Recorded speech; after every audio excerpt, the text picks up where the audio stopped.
Okay, so let's get started. I want to explain what happened last night, everybody. So we're at this point in the program, and I can't wait to see if this actually happens again. But we got hacked where somebody was able to take control of screen sharing and share some really vulgar pictures or a vulgar picture about 30 or 40 times. And as fast as we could delete the picture, it popped back up again. And I don't know if I should use the word pop back up. That's probably a wrong phraseology for what the picture was. But anyway, it was a disgusting picture and we couldn't do anything about it. And then the guy would unmute and talk, and he was vulgar when he was speaking, and there's nothing we could do to stop him. So I had to end the phone call. I didn't know what else to do. So we're going to be back out today. We did some learning on Zoom last night and this morning, and I think I have the things in place that will allow that not to happen again, but it may. But because I have a seminar coming up in a week and a half, and because we also do this, we do the seminar on Zoom, I've got to make sure that Zoom actually works and it can't be hacked. And so this is my test of that. I was going to just record what I was going to say last night and send the recording. But thank you all for taking time out of your day, especially with no notice, and coming out and being a part of this. So I want you to unmute as you have questions. I can't see hands, so feel free to interrupt me. If you have something you don't want, if you don't want to interrupt and just want to put something in chat, Kim's watching the chat. Also, we have Matt on here and a number of my other friends that are really good with options. So you'll get the questions answered for you. But again, feel free to interrupt me. Um, and let's get started. So I'm going to share my screen and y'all should be able to see the picture of me and Kim. Can someone tell me if that's what you're seeing? Yes. Okay. Thank you very much. So let's get started. So first off, I explained what happened last night. Again, my apologies. And we dealt with that the best we can. But like in real estate, things will happen to you from time to time, and it's not so much what's going wrong as how you handle it. So you don't really freak out. You try to fix it where you can, and then you do. If you can't fix it right away, take the time to learn how to fix it, and we did. So for Kim and me to know something about us, we are just mom and pop real estate investor, nothing special about us. We did on average 10 to maybe 13 deals a year. We did it for a couple decades. We kept a lot of our good rentals. We sold and we flipped and we wholesaled for cash to help us pay off those rentals. I started doing options I did my first options class with Jack Miller in 1999 and did my first option in 2001. So the delay between when I took the class and when I did my first one was because I had a hard time understanding them. And you'll see in the Deal School one that we did this past Saturday, and that recording is going to be up on on our YouTube channel, that the first way I started using options is I would lease a property to someone who would live in one of our rentals, and then I gave them the right to buy it. And the way you grant someone the right to buy a property is you use an option. So that's kind of how that got started. But just know that Kim and I are not rock stars by any stretch of the imagination. Most of the deals we found were from door knocking. We worked a very tight area, a 5 mile circle around the Carsville, Georgia Walmart, and no big company, nothing like that. I have an office manager, a bookkeeper, a CFO named Tara Whitlock, and she's been with me since 2006. And then it's me and Kim. So it's a three-legged stool. And that's kind of how we work. And tonight we'll be talking about the power of options. And I want to welcome you. Again, what we're going to be doing is this is going to be advanced deal structuring tool, and options are a very advanced tool. And we know this because very few people, very few investors actually will use options. Now they do use options. They'll use it primarily to lease to a tenant and give them the right to buy. And that is it. That is the whole way an option is used. And that's what most people know of an option, what they can do, and don't know what else they can do. So you're going to see options can be doing many different things other than just doing a lease with an option to a potential buyer. So this is the second 2 hour session of our deal school. And we'll be discussing the power of options. And the first meeting was on Saturday, March the 8th, and that video is posted online. You'll find it on our YouTube channel. The YouTube channel is Bill and Kim Cook. And then this one, tonight's class I had Monday, but obviously it's now Tuesday. I changed the date, but didn't get the day right. So both classes are being recorded, and everyone that's on the call tonight will be able to we'll be sending you a link to this recording. And you'll also find it posted on our website, which is billingkimcook.com. I already told you about the YouTube channel, and then a Facebook page, Bill and Kim Cook. And one side note, last week, my personal Facebook page, which I really don't use, is Bill Cook, but my Facebook page, it got hacked. It got taken over. It got hacked. It got taken over. And whoever's doing it is selling cryptocurrency, but it looks like it's me pushing cryptocurrency. I just want you to know if you happen to see that, report it to Facebook as fraudulent because it's not me, but it's my picture. And we've tried every which way to get it down, but we can't. Facebook is not listening to us. So Please clarify. please clarify how. We have a business page, Bill and Kim Cook. Yeah, we have a business page. What you're seeing there on the Facebook is Bill and Kim Cook. That's a Facebook page, but it's Bill and Kim Cook. I had a Facebook page that got taken over, which was Bill Cook, and that's now gone. I can't even have it anymore. So there you go. So the topics on the first deal school were the basics of options. So if you're watching this for the first time and this is your first introduction to options, it's going to be a lot of information fast. And if you sit back and go, I need to understand the basics of options better, then go watch the March 8th thing. Again, you'll see that on our YouTube channel or on our Facebook page. So why are Kim and I doing this? Why are we putting this program on tonight? And the reason why is we're going to be teaching our Power of Options seminar, which is a course we teach once a year. We've been teaching it for a number of years. It's going to be on March 22nd and 23rd, 2025. It's going to be in Tampa, Florida. That's going to be in person, or you can attend on Zoom. And we have an early bird special that ends this Sunday night at midnight. It's only $597 for the 2-day course. And you can also bring a guest with you for $397. Now, on Sunday midnight, the prices go up by $100. So it's going to go to $697 and $497. So if you want to attend, please make sure you get registered. And to get full information and to register, go to our website, billandkimcook.com. I'm going to just touch on options. We covered in more detail in the first deal school we did this past Saturday. So I'm just going to touch here, but options, they're not only a valuable tool to use in almost every real estate transaction. I'm going to stop there for a second. And you should know that the option tool is the tool that I use most often, and it's involved in almost every deal I do, whether it's a loan, whether I'm making or getting, whether it's a lease, where I'm renting a property or renting a property to someone or from someone, whether I'm buying a property or selling a property, options of some type, some form or another are involved in almost every deal that I ever do. That's why it's just a great tool to have. And most people don't have this in their toolbox and don't even know how to use it, but you're going to see tonight some of those uses.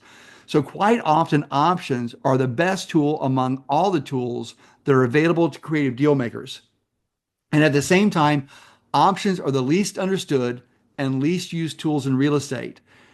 And I know this because for about 8 years, Kim and I, along with Pete Fortunato and Dykes Botiford and Dorsey Botiford, we hosted something called Captains of the Deal Cruise, where we would get on a Royal Caribbean, the big ship they had, and take 200 investors out for 9 days at sea, and we would be teaching advanced deal structuring. And one of the questions we would ask everybody when they got on the boat was, how many properties do you own or control? Again, we had about 200 investors on the boat, and that group controlled about 5,500 doors. That's a lot of property. The second question we ask is, how many notes do you own or control?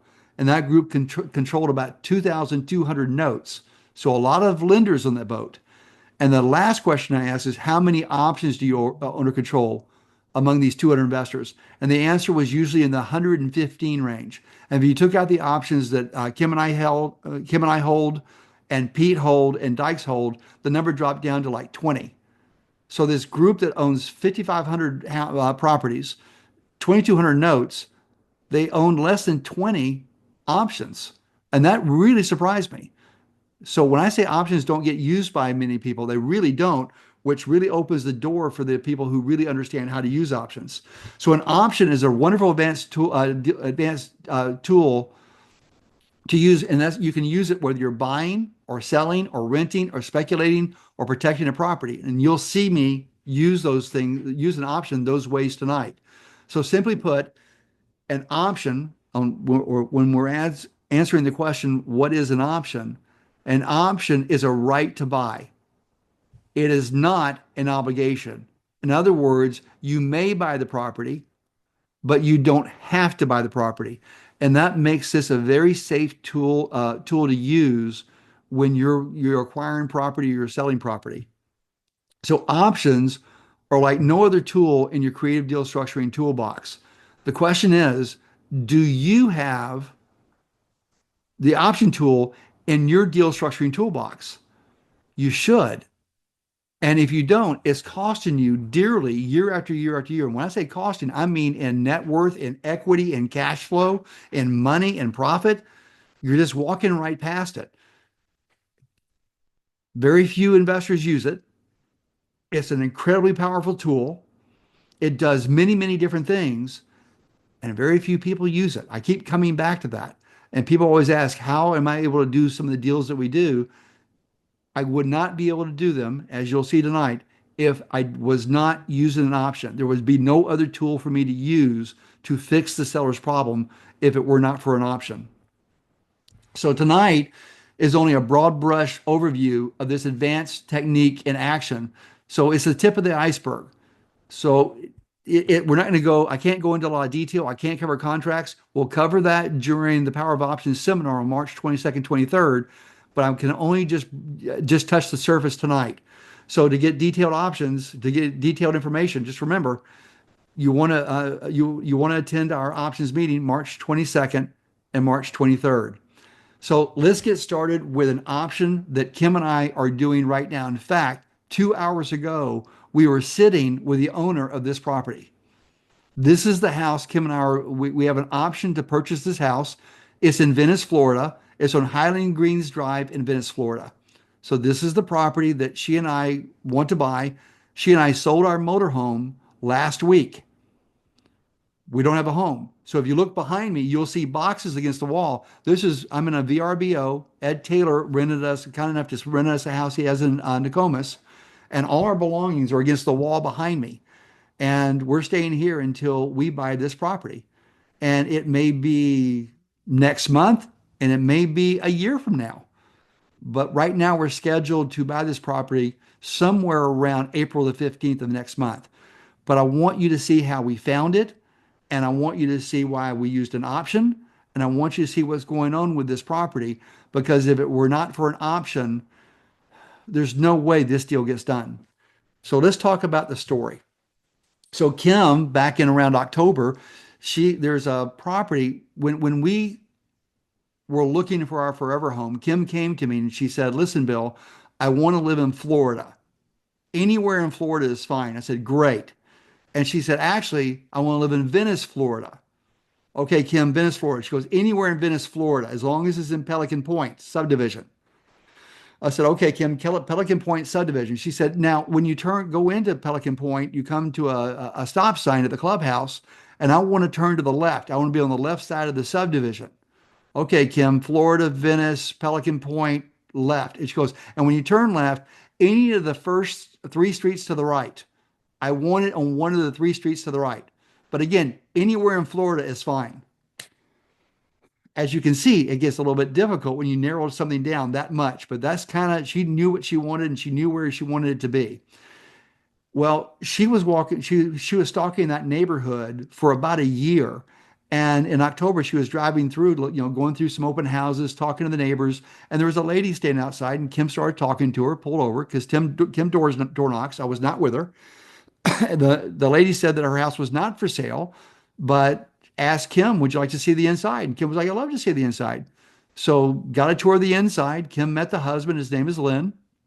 Her name is Chris. And they talked, but again, the house is not for sale.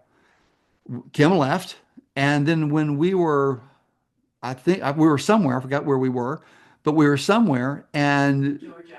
we were in Georgia. And Kim got a call about 3 months later or 2 months later where the couple called up and said, "You were in our house a couple months ago. Our situation has changed. We're going to move to Vermont and we want you to buy our house. We want to talk to you." So when we got back, we went and sat and talked to them. And here was the situation. I didn't do a T-bar for this one. I did a T-bar with them, but I don't have it in my slides. When I was asking what was going on, they wanted to go to Vermont and find a house before they sold their house in Florida, but they wanted to have a buyer lined up for their house in Florida. And we talked backwards and forwards. And, they asked questions and I asked them a bunch of questions. I did do a T-bar. And what I learned was he wanted to sell his home for $580,000, but it was only worth $540,000. So he was trying to get more than what it was worth. So I said I'd be willing to pay 580,000 for the house if he would sell his property, but leave his mortgage in place. This is known as a subject to deal. So he'd be selling it subject to his mortgage. So if he'd leave his mortgage in place, and then I would agree to make his mortgage payments on his mortgage for him for the life of the mortgage until that mortgage was paid off. And he agreed. Well, he didn't agree right then. It took a number of meetings, but he eventually said yes to that. And so I'm willing to pay more for the house because we're getting good terms. And the mortgage he has on it, he bought the house in 2022 and he had a 30-year fixed rate mortgage on it of 3.12%. What a good loan that is. And so that's the loan we're going to take over. It's 3 years paid and we still have 27 years left. So that's what I liked about it. But the only way we could really secure this thing, we've agreed to a subject to deal, was I had to put it down and say I have the right to buy the house, but I'd exercise the right only after he found a house to buy. Because he said, I may find it in a week, I may find it in a month, I may find it in a year, I may find it in 3 years. And we were okay with that because we loved this house. This was the only house Kim and I saw that we both liked. And it was the house for us. We knew this was going to be our this is where we'll live until we're in our 80s. So at option, having the right to buy it, and he was obligated to sell to us, and we had the right to buy it from him, but we weren't obligated to buy from him. We decided that we agreed to do a 5-year option. And so anytime in the next 5 years, I have the right to buy the house for $580,000, subject to his mortgage, and that's the deal. And I can't exercise the option until he either finds a property to move to, or he is forced to leave his property for health reasons, or he can no longer take care of his property. It falls into disrepair. But if any of those three things happen, I can exercise my option immediately. I don't have to wait 5 years. In addition, I got the option to extend the option an additional 5 years by paying, I think paying him $2,000 that applies to the strike price. So some of you got lost on what I just said. Just know that I have the exclusive right to buy this property anytime in the next 5 years, and I can extend that an additional 5 years by paying him, I think it's $2,000. And that means I have a 10-year right to buy this property. Nobody else can buy it but me. We've agreed on the price of 580, and it is a subject to deal. Now, when I was talking to him, I, we were going back and forth, and I was asking about problems in the house, and I learned that he had an insect problem going on in the house. And at first, I thought it was cockroaches, but it wasn't. Then I thought it was termites, but it wasn't. And it turns out he was having a problem in his bedroom and the guest bedroom. And I'd never been through this problem ever before, not any time in my life.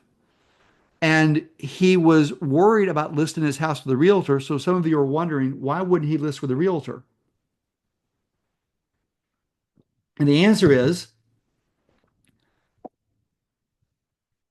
He had bed bugs.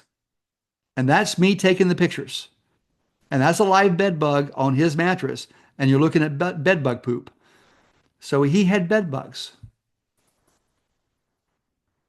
That's right. In the house. And they weren't terrible. There wasn't a huge infestation, but they were enough to make you itch, if you know what I mean. And if he listed his house with a realtor, he knew he'd have to disclose that he had bed bugs. And he was smart enough to know that if he disclosed he had bed bugs to a realtor, the realtors would talk amongst themselves and his house would become known as the bed bug house.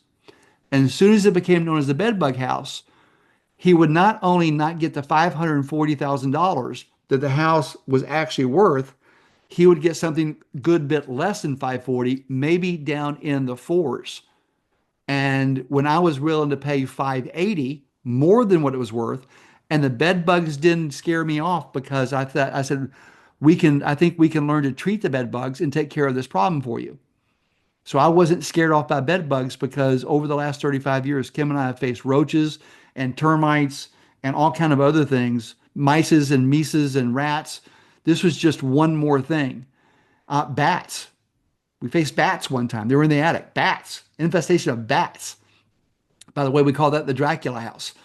Not kidding. It's called the Dracula house. We're still in that deal. So this was the problem. And this is the problem he needed to get rid of. And we made the accord. He granted me the option.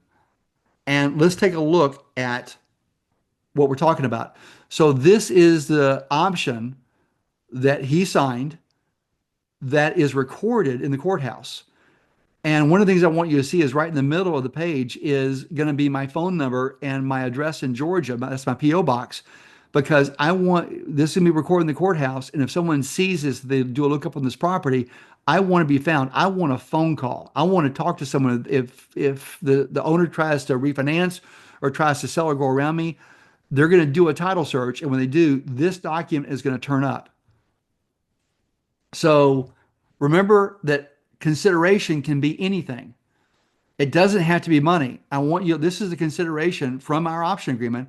And it says in consideration for receiving, the optionee is agreeing to exterminating the optioner's bed bug infestation. That's in the option agreement. It's also in the mortgage. How about that? So consideration, I didn't give him money. What I did instead was I agreed to treat it. And by the way, I did treat it.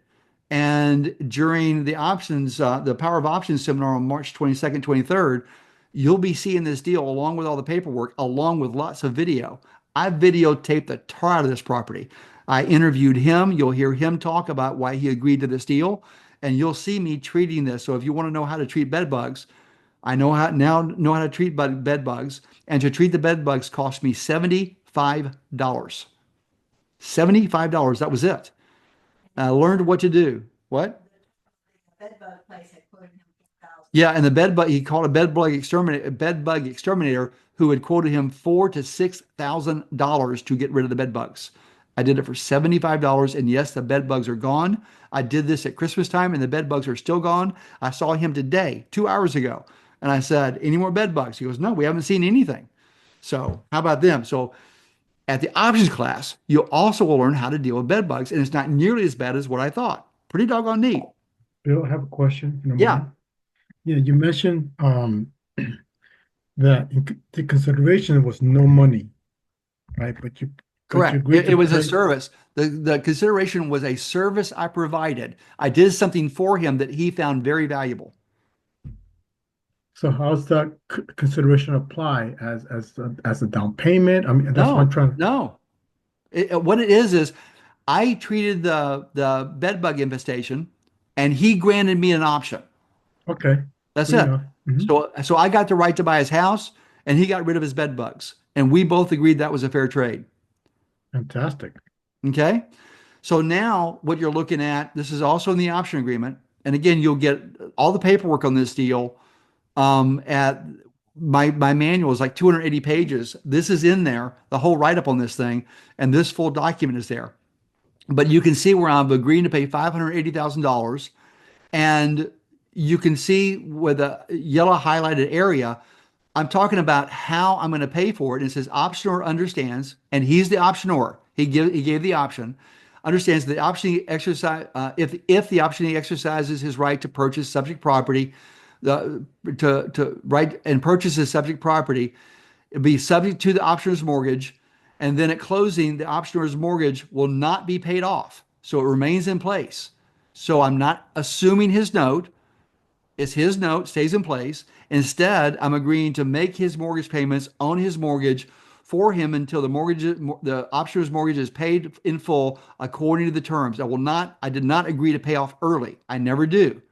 So what if it's 27 years left? It's going to take me 27 years to pay this off. Now, between us, there's a good chance I'll pay this off early if I come into a chunk of cash, but I don't need to. It's a 3.1% interest loan. Why would I? And the answer is, why would I? Is we like free and clear houses, especially our own. Yeah. When would you have decided not to buy it? What interest rate? Where you would thought it wasn't a good deal anymore? I have no idea. My wife said, I want you to find me a house on these 3 streets in this subdivision. And if you want to keep me happy, you better find me a house there. So you answer me the question. How high would I have gone up in interest? What would I have paid in interest to make my wife happy?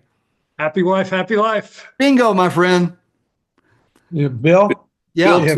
if the bank, did the bank or will the bank go along with the lender go along with this? Or if they come up with a problem later, you'd still close on it, wouldn't you? Yeah. Again, I'm not going to teach a subject to course here, but I've been doing subject to deals since 1998. I've never had a lender call it due. I would know if they would call it due. Yes, there's a due on sale clause, but here's something you should know. Rick Harmon's on this call. So is Matt's on the call. A lot of my friends that have been around for a while are on the call. Let's say my friends who have done investing for a long time, we were sitting around a table and the topic of subject to deals came up. Do you know what we wouldn't talk about? The due on sale clause. None of us. It never comes up when I'm talking to experienced investors. It's a non-burger. However, if I sit down with investors who have never done a deal or they've done one deal and they've read about subject to deals, their biggest concern is the due on sale clause. So again, this isn't a subject to class. I teach how, what to do if it does get called due. I've done bunches of these things since 1998. I've never had a subject to deal called due. I've had people die. I've had people go into bankruptcy. I have had people change their mind. I've had everything happen. And mainly I just kept making the mortgage payment, in full and on time. And just that's worked me through every problem I've had. Okay. Bill, Yeah. Bill, two quick points I want to figure out. One is your actual option agreement is the agreement off record, or Yes. no, this agreement is actually recorded, isn't it? Yeah. This agreement, when you go back and look at it, you'll see that it says Exhibit A. Yeah. This on the mortgage that I used to secure the option, on it says see Exhibit A for the option agreement. So I record my notes, I record my options, everything in the courthouse. Yeah, including your Exhibit A. That's so basically the terms of your option is disclosed. Yeah, the whole thing is right there Okay. for everybody to read. Okay, and then number two, at some point this during the training, for everybody else, are you going to go over what is actually valid as consideration? That may help people because people get hung up on if it ain't monetary, what's consideration, and you probably don't want to agonize over today. Yeah, no, but during the 2-day class, yes, we cover what is consideration, and today you're going to see consideration come from several different angles. So before today's out, you're going to understand that consideration can be cash. I mean, I can pay someone $5,000 and they give me the right to buy their house, but it doesn't have to be cash. Consideration is something the other person finds of value. Think of this man and this woman. They were sleeping in a bed that had bed bugs and they were getting chewed up at night. And in return for giving me the right to buy their house, subject to their mortgage, they got rid of their bed bugs. Also, when they move when they find a house to buy, this deal is already locked in. We're already their buyers, and they don't have to pay real estate commissions. They don't have to have showings. They don't have to clean the house. They don't have to fix anything. There's a lot of benefits for them to accept this offer. Again, during the 2-day seminar, We will cover this deal in detail, and you'll see all the things I've done. And I did a lot of videotaping with him and the property. So and me treating bed bugs, you'll understand this deal great, but you got to be at the seminar. Okay. So Rick asked about the mortgage. This is the mortgage that I filed to secure it. And so it looks like if you go to, what is it? You can see right there in the top right-hand corner, instrument, whatever it is, page 7. And this is going to be in Sarasota County, Clerk of Courts. Go look this up, and you'll see the entire document. It's all there. But yes, it's in the courthouse. Anyway, so let me tell you what happened 1 week ago. Because at first he was trying to be able to find a house to buy. And Kim and I came back from a cruise last Tuesday, the Investor Addicts cruise. We're great cruise to go on, by the way. Love those folks. Investor Addicts, they're going to go out next year, January 31st. Strongly recommend it. I will tell you that, no, I won't say that. Anyway, so great cruise to go on. I will say it. Just make sure that if you ever go on a cruise ship, do not put a loaded gun in your luggage. I didn't do that. It wasn't me, but I just would suggest you don't do that. Bad things happen if you do that. So anyway, we got off the cruise on a Sunday. I met with the owners of the property on Monday, and remember, or on Tuesday, and he had said, I don't know when I'm going to be buying a house. And then he told me last Tuesday, a week ago, that they had found a house to buy. They're closing on April the 15th, and he needs us to exercise the option. How about that? So we thought it may be a year or two, then all of a sudden it's next month. We think. Again, some things have to happen for this to work, but we're going to be able to get our house and quit living in boxes. And I'm a no box guy, but anyway, I live in boxes, which I found is funny. Okay, so that was one deal. That's an option that we're working on right now, and that deal could not have been brought together without an option. Yeah, someone had a question? Yes, will they be able to get a second loan for another house? Good question. So I'm giving $305,000 cash at closing plus the subject to deal. So there's 580 on the house. He needs my $300,000 to combine with his cash because he's paying cash for the house he's buying. Now, let's say he was having to get a mortgage to buy his next house. Might having his mortgage left in place on the house that I'm buying affect his ability to get a mortgage? The answer is yes. And so when I'm talking to someone, I told him that, I said, you're going to probably have a problem, or you could have a problem. I don't know your credit rating, and I'm not an attorney or a CPA, but you may have a problem getting a mortgage. And if someone is going to have that problem, I'll use a different set of tools to solve the problem. I'll use a different deal structure to solve the problem. But in his case, he goes, no, I plan on paying cash for it. So he has the cash. My 305 helps, which means he doesn't have to sell as much stock. Does that answer your question? Yes, thank you. Okay, any other questions? Okay, now I want you to see how I use an option to secure a home because I wasn't able to buy this house as fast as I wanted to because of some real problems the owner had. But I liked the deal. In fact, Alan Kay is on this call, and he's the one that called me with this lead for this house that you're looking at right now. And I was in an exchanger meeting in St. Pete when he put this deal up. And basically what was happening is this was in the fall of 2023. And the owner of this property she was about to lose her house. It's free and clear, by the way.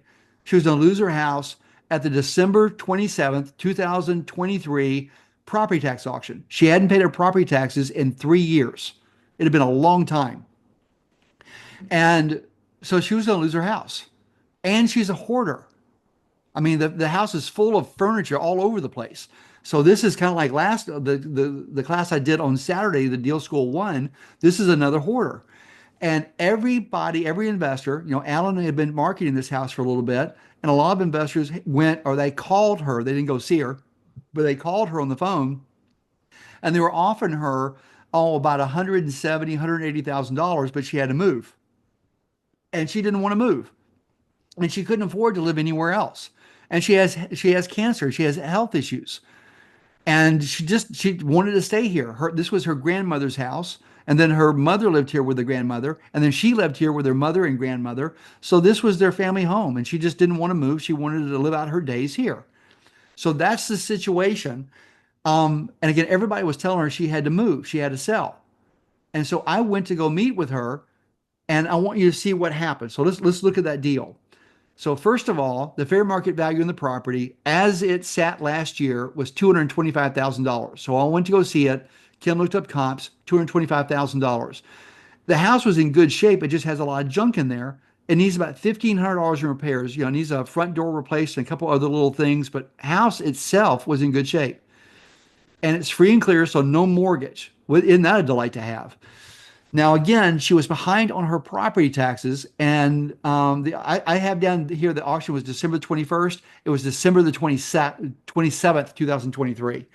And she hadn't paid her property taxes for 3 years. And the arrears were 13,000 plus property taxes were also owed for 2023, but that didn't really matter. What mattered was the property taxes she hadn't paid in prior years. And when I talked to her, she kept saying over and over, I don't want to move. And you've heard me say this many times on Saturday's class. An option is such a great tool to use when someone does not want to move. A lease is great to use when someone doesn't want to move. Buying their property is a great thing to do and renting back to them. As long as they're not in foreclosure, I can do that too. Property tax arrearage is one thing, but a foreclosure is a completely different animal. So I do buy a property from an owner and they're in foreclosure, I will not rent back to them. Too many foreclosure laws on the books in almost every state in the country. You don't want to go there. And the owner has no money to move somewhere else or even to move. And she was going to lose everything and within a couple months. So this was my first offer to her. I'd pay her $180,000 on this $220,000 house. We're good there. And she agreed to owner finance me the property. And the terms she agreed to, and remember, you're thinking, why would she agree to owner finance the property? The answer is she didn't want to move. And I was allowing her not to move. So it was zero down. I was going to give her a note for $180,000, no interest, $400 a month until paid off. Now, is this a good deal? And this property would rent, by the way, when she's not there anymore, it's going to rent for about $2,000 a month. Really good cash flow, don't you think? So this is a good deal. And I told her that as long as she can live in the house, we'll rent to her for $0 per month for as long as she can be there. Now that's a fair deal. I think you can look at that. Now, how long will she be there? I have no idea. She could be there several more months. She could be there several more years. I don't know. But I liked the deal. I liked her. I wanted to help her. She had a lot of things going on in her life and she needed someone to just kind of give her a break. And I thought we were the right people to give her that break. Now, if you think contracts have to be real complicated, this is the contract I wrote on our first meeting. I was on the front porch of her house. This was on September the 18th, 2023. This is the contract I wrote up, the accord. This is me. And you can see across the top, it says, my solution to your house problem. This is it. This was the first contract. It doesn't have to be all fancy. Again, I'll let y'all come back and read that, but it's just me going through and basically it says, I can stop the property tax auction. I can pay up your back taxes. I can buy your house. You're going to give me owner financing. That's what this says. But I mean, it's just bullets, right? It's just, 1, 2, 3, 4. Agreements don't have to be real complicated. You just talk it through. And that's how I came up with this. And then several weeks later, I converted it to a purchase and sale agreement. And it still says the same thing. I'm buying the house for 180. We'll make 450 monthly payments, $400 per month. A real basic contract. And again, when you come to our Power of Options seminar, you will get all my documents. And they'll be in Word format where they're fillable, including my purchase and sale agreement. So that's 3 pages long plus the stipulations page. But you get all my documents. Now, will they work in your state? Probably not. You're going to want to take any documents you get from me and sit down with a good real estate attorney or someone who really is good at contract law in the state you're in and saying to make sure and to make the changes and to modify the documents to fit your state. And to give you a good example, you just saw the mortgage that I used to secure an option on the house that Kim and I want to buy. Now remember, I'm from Georgia. We're a deed of trust state. We don't use mortgages. But when I came to Florida and started looking at properties, I sat down with Chad Gates, who's my attorney out of Sarasota, who I love to death. Great, great attorney. But I went to Chad Gates and said, here's my security deed. I need you to turn it into a mortgage. I want the concepts to carry over into the mortgage. And I did the same thing for my option agreement, my purchase and sale agreement, my note, everything that I'm doing. And he reworked them to make sure that they fit Florida law. And you're going to have to do the same thing. So this is just page one of my purchase and sale. So we started doing our due diligence. And what we found out is the owner, and you always want to do due diligence. You gotta trust but verify. And I found out that she only owned 50% of the property. I told you earlier it was her grandmother's house.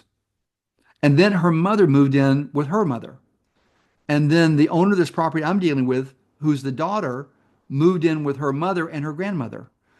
And then the grandmother died in around 2018, 2019. And then the mother died around 2022. And now the daughter owned the house. The grandmother wanted to will the house to her daughter and her granddaughter, but no paperwork was done. And then when the mother died, she wanted her daughter to have the property, but there was no will. So now the daughter is sitting there and she has a 50% ownership of this property. Take that back. The grandmother had done a will that had been probated, but it was the daughter's mother, her will had not been probated. So her deceased mother owned the other 50%, but there's no way that the owner of this property, named Natalie, could have sold me the house because she could sell me her 50%, but not the other 50%, so we can't do the deal. And so her mother had died without a will, no probate. We're facing a deadline. Again, it says maybe it was December 21st, 2023. I thought it was December 27th. Maybe it was before Christmas. I just don't remember. So no way we could close before the December 21st, 2023 tax auction because I couldn't get the will probated. I couldn't get everything done, which means she was going to lose the house. And I didn't want to go pay the property taxes because it's $13,000. And if I pay the property taxes, who's to say she's going to sell the house? Maybe something happens to her. Maybe she passes away. Maybe she changes her mind. There's no way I'm going to go pay the property taxes. I'm not going to do it. I've got to be in a more secure position. All I'm holding is a purchase and sale agreement. So what would you do here? How do you fix this problem? How do you put some teeth into this? How do you make this deal work? Any ideas? Somebody on mute, talk to me. Find the other heirs to her mother and get everybody to agree to your options so they all join in your deal. And we did, and we found out the mother only had one heir, it's the daughter. It's just to get all that done, to get probate done, was going to take too long. Take an option on her right to inherit. We could do something like that. Yep. But the thing is, this thing had to be probated. It had to be probated fast, and the property taxes had to be paid off. And I would not have time to buy the house and do all this. And I didn't want to pay $13,000 to the tax man. That wasn't my bill. So let's see what happened. As you can see, time was the enemy. Say that again. Could you loan her the money? No, I never loaned money to an owner occupant. Dodd-Frank, 2011. I don't own. I will buy an option from someone by fixing a problem. I will do that much. But time, do you see that time's the enemy here? And this property tax auction has to be stopped. And she was nervous. I mean, she already has health issues, and she was just nervous as just going crazy, going, what do I do? What do I do? And her phone was ringing, and investors were calling, and it was just a mess. It was a mess, and she wanted the problem taken care of. How would you do it? Would you get a lawyer to have them to move it forward, to move it up or move it back to keep maybe give you some time? There was no moving of it.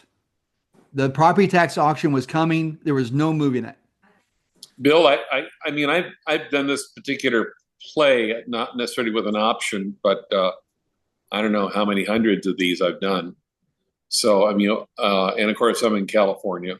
I mean, you're not going to get anything done fast in probate. So, really, the question is, how do you reverse risk? Yes. And what is your tolerance for risk? Mine may be different than yours. If I was comfortable that what I had was somebody who had all the pieces, but there's certain things I don't know. I don't know about creditor claims on the mother's estate. That's still a kind of a black box. Yep. But I can have a woman. She can assign me do an absolute and irrevocable assignment of her beneficial interest in her mother's estate. Yep. And unless there is some kind of a clause in a will, and that is if there is a will, unless the woman No died will. intestate. No will. So she died intestate. Okay. So basically, it's still a black box, and there's a lot of unknowns. And by the way, I've been in cases where creditor claims show up and surprise the heck out of me. And so, but I would go the assignment route, and of course, then I would just paper the heck out of it as far as the recorder's office. Okay, Rick, let's take a look and see what I did here. So let's see what happened. So we agreed to pay for probate, and I found someone who could do a fast probate. How about that? It was going to cost more, but we agreed to pay for probate. We agreed to pay the property taxes before the auction and before we purchased the property. How about them apples? So if we do probate and she now has 100% interest in the property, and then we pay the property taxes because she has 100% interest in the property, and we're comfortable dealing with her, she agreed to, because we're putting out money and doing this, she agreed to drop the purchase price from 180 down to 165. So the purchase price came down because we're doing more work fast. And we agreed to enter because the $400 a month was barely allowing her to live because she had Social Security coming in. She needed more. And she said, "Is there any way you can pay $100 more per month to me?" And I said, "Yes." So by her lowering the price, I agreed to raise what I'd pay her every month. And she agreed to give me a 30-year secured purchase option. So I'm going to get an option agreement that I'm going to secure against the property. So if she changes her mind and says, "I'm not going to sell to you," or if she tries to sell to someone else, or if she tries to get a mortgage against the house, I'm going to have a title flaw in the way. I'm going to have an option in the way. Kim and I have the exclusive right to buy this property anytime in the next 30 years. She can't sell to anybody else. This is how I'm protecting myself. And I'm using an option to do this. And guys, ladies and gentlemen, you're going to run into this. If you're out there and you're talking to sellers on a regular basis, you will run into this situation. And it's common for someone to have something similar to this. Kim and I will run into this about 3 or 4, sometimes 5 times a year, very similar. And we get a phone call or we door knock into it. In this case, again, I was at an exchanger meeting and Alan brought it up and I went and talked to her. I sat down with her. By the way, I think I was one of the only investors that went and met with her and sat and talked to her and took time to ask her questions to figure out what was going on, and then took the load on. Everybody else was trying to buy the house for 160, 170, and they didn't even realize she couldn't even sell the house. They wasted their time because they weren't asking the right questions. Why do you want to come to our Power of Options seminar on March 22nd, 23rd? We help you to know what questions to ask. We help you know how to make the impossible deals not only possible, but profitable. So the new strike price, our new purchase price is 165,000, and that's locked in, meaning we can pay 165 for this house anytime in the next 30 years. If the house keeps going up in value, we're capturing all the appreciation. We covered that at Saturday's Deal School 1. So why did we switch to an option? We got a 30-year control over the property. A purchase and sale doesn't do that. And the option was secured to the property via a mortgage. The purchase and sale was not secured. The option could be a huge title flaw. It's going to be found. People are going to see it. You saw my phone number. I'm going to get a phone call. And the option gave us time to solve the seller's problems. And we needed time. And the option, by locking this thing down, gave me the time I needed to fix her problems. And the option kept any other investor from snaking the deal, because if another investor came along and somehow or another she sold them the property, they would have bought the property subject to my option, of which I could have exercised the option and bought the property from them at my agreed to price, or foreclosed on them, or taken it to court, which would have happened in a mortgage state. I would have taken them to court, not them, but her or them, for non-performance. And here's the mortgage. This is the mortgage that we used to secure the option. And if you look at the bottom of that page, Rick, you asked this question before. And I said that we include the option with the mortgage. You'll see down at the bottom of that page, it says Exhibit A for option agreement attached hereto and made a part hereof by reference. So yeah, we record the option with it. And again, you can look at the top right-hand corner. If you go look up that case number and that book and page number, you will see all the documents for this deal. And here's the option agreement.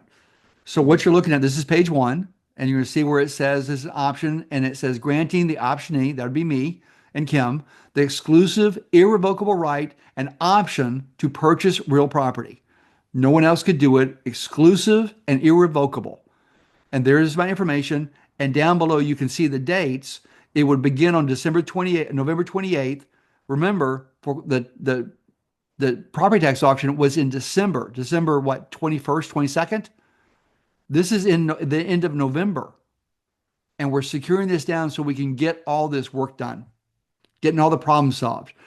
And right after I went and recorded the option, same day, I then went and paid the property taxes. And that's the receipt for me paying the property taxes, which were $13,636.80. And that stopped the property tax auction. There is no more auction.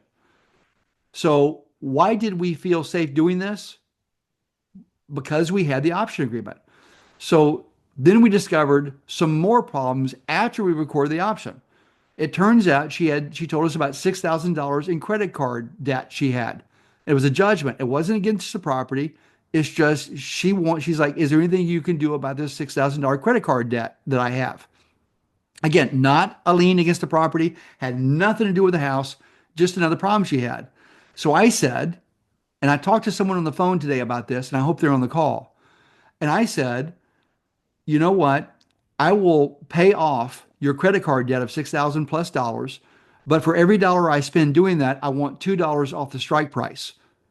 In other words, if I had agreed to pay for $165 and we paid off our credit card debt, which was $6,150, it lowered our strike price by $2. For every dollar we spent, we got $2 off, and that lowered the price down to $158,850. So I didn't mind doing that because we're lowering our purchase price. And there was one more little problem we discovered. We did the option the end of November. I paid the property taxes. We're working on the deal. We'd already gone through probate. I don't have that down there. And again, this deal will be at the Power of Options class, March 22nd, 23rd, along with all the documents and a better explanation of what's going on and a video of her talking about why she agreed to this deal. So after we did probate, after we found out where her mother's ashes were, which she didn't know where the ashes were, and after we paid the property taxes, and after we paid the credit cards off, we found out that right after that, it was like March the 10th, March the 5th, somewhere in there, she had a door-to-door salesman come by selling solar panels, and she agreed to purchase solar panels, $51,000, and those are the solar panels mounted on the roof. She didn't call and ask me. She just did it. $51,000 for solar panels, and she's broke. And they told her that if she put the solar panels up there, she would never have a power bill again. And what she was trying to do is get rid of the power bill. And I think they were going to charge her starting off like $125 a month, and she thought she could afford it. How about them apples?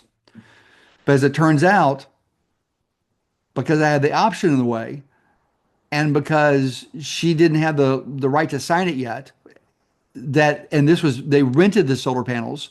They didn't actually buy the panels were not secured by the property. They were just up there. So now she's done this, and it turns out I'm not responsible for paying for these solar panels, which made me very happy.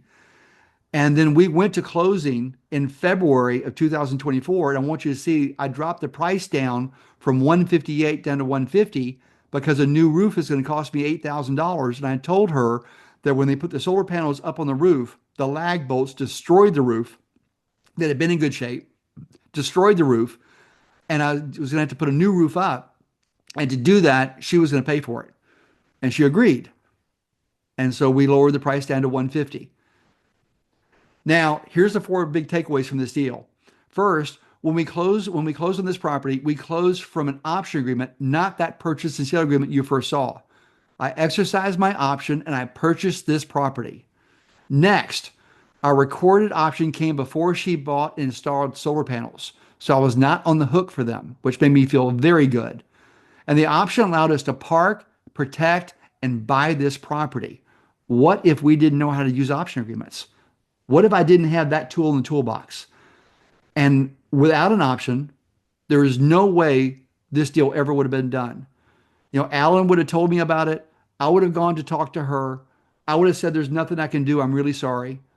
There was nothing anybody else could do because, again, she needed to go through probate. She couldn't even sell the house. She would have lost her house on December the 21st, 2023. She would have moved somewhere else, and that was a free and clear house.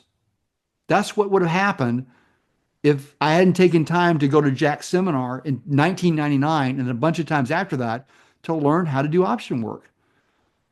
And think of the good deal we have. An owner-financed house with payments of $500 per month until paid zero interest.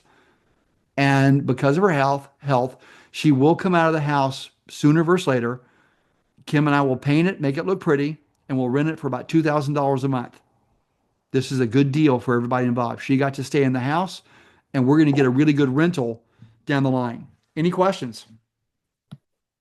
Bill, one little thing next time you do this to consider, not to pick out Pepper or from the whatever, is if you also use that word reduce the judgment, sometimes you can get those reduced. And if you can get the benefit to go to your side of the column, that's useful.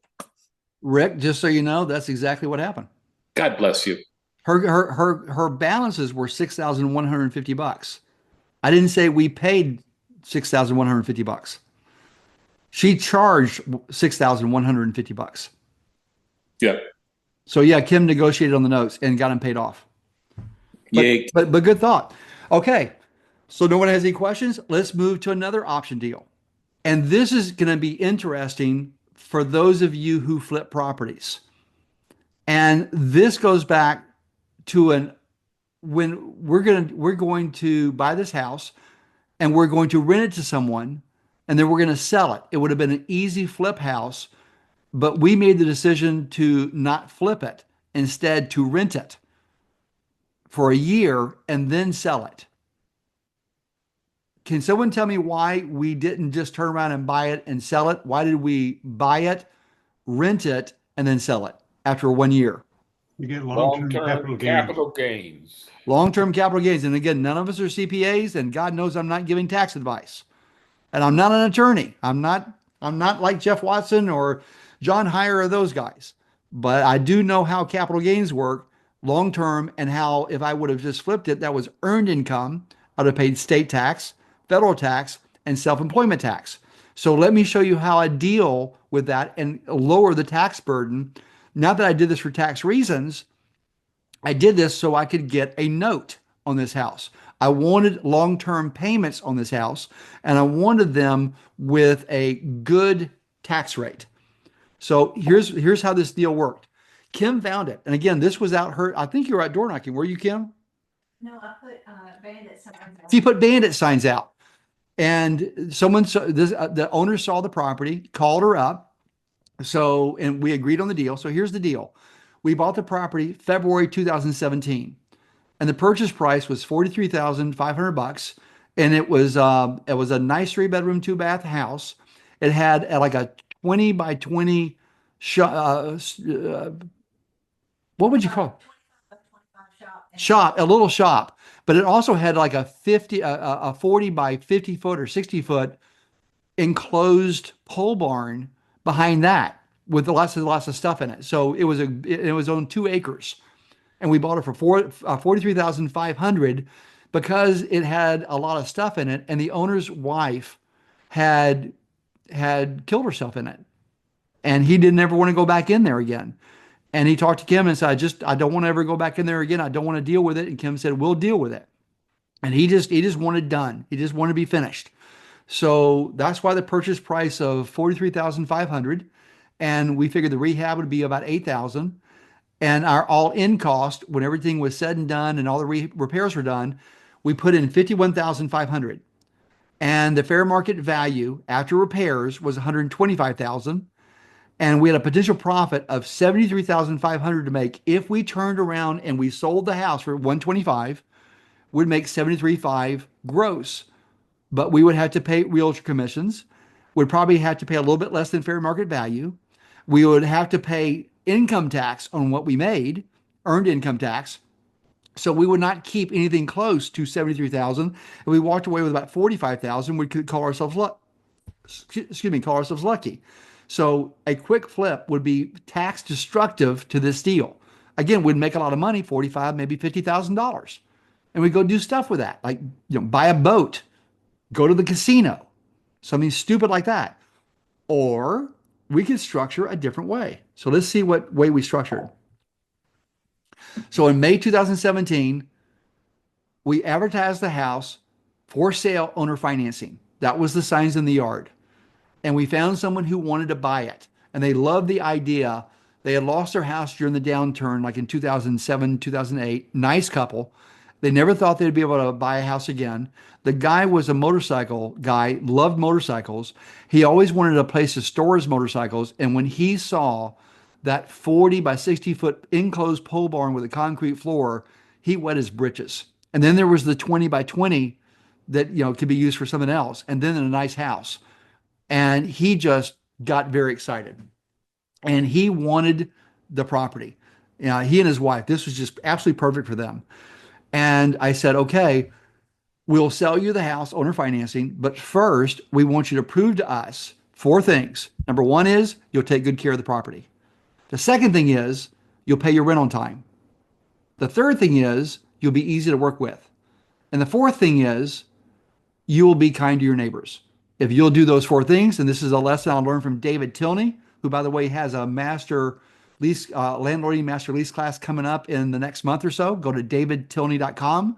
Strongly suggest that course. Great course. Love David Tilney.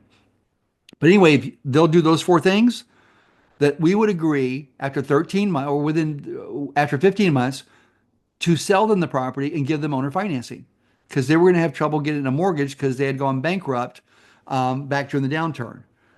And so they agreed to that. And so their rent was $11.20 a month.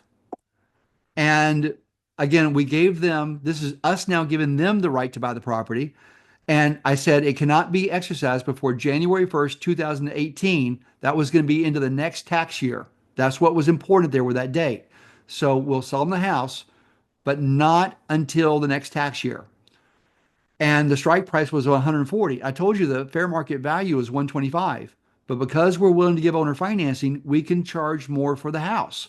So we were able to charge 140. And we offered to do owner financing and would give them an option. And when they bought the property, when they exercised the option and they bought the property, if they did that, then they would owe $10,000 down and they'd give us a secured note for $130,000, 30 years, 925 at 7.6% interest. So we weren't charging them a lot of interest. This is just a good regular deal for us, and it's going to be good payments for us. So for tax purposes, we use an option to delay the sale until the following year. And I don't really mean to say for tax purposes. I wanted to make sure that if we owner finance to these people, that I knew for a fact they would pay me on time, that I wouldn't have to foreclose, and I knew that they would take really, really good care of this property. That's what they were proving to me. I did not do it for tax purposes. Let me say that one more time. I did not do it for tax purposes. I did it because I wanted a really good person in the house. So here's the exit out of this deal.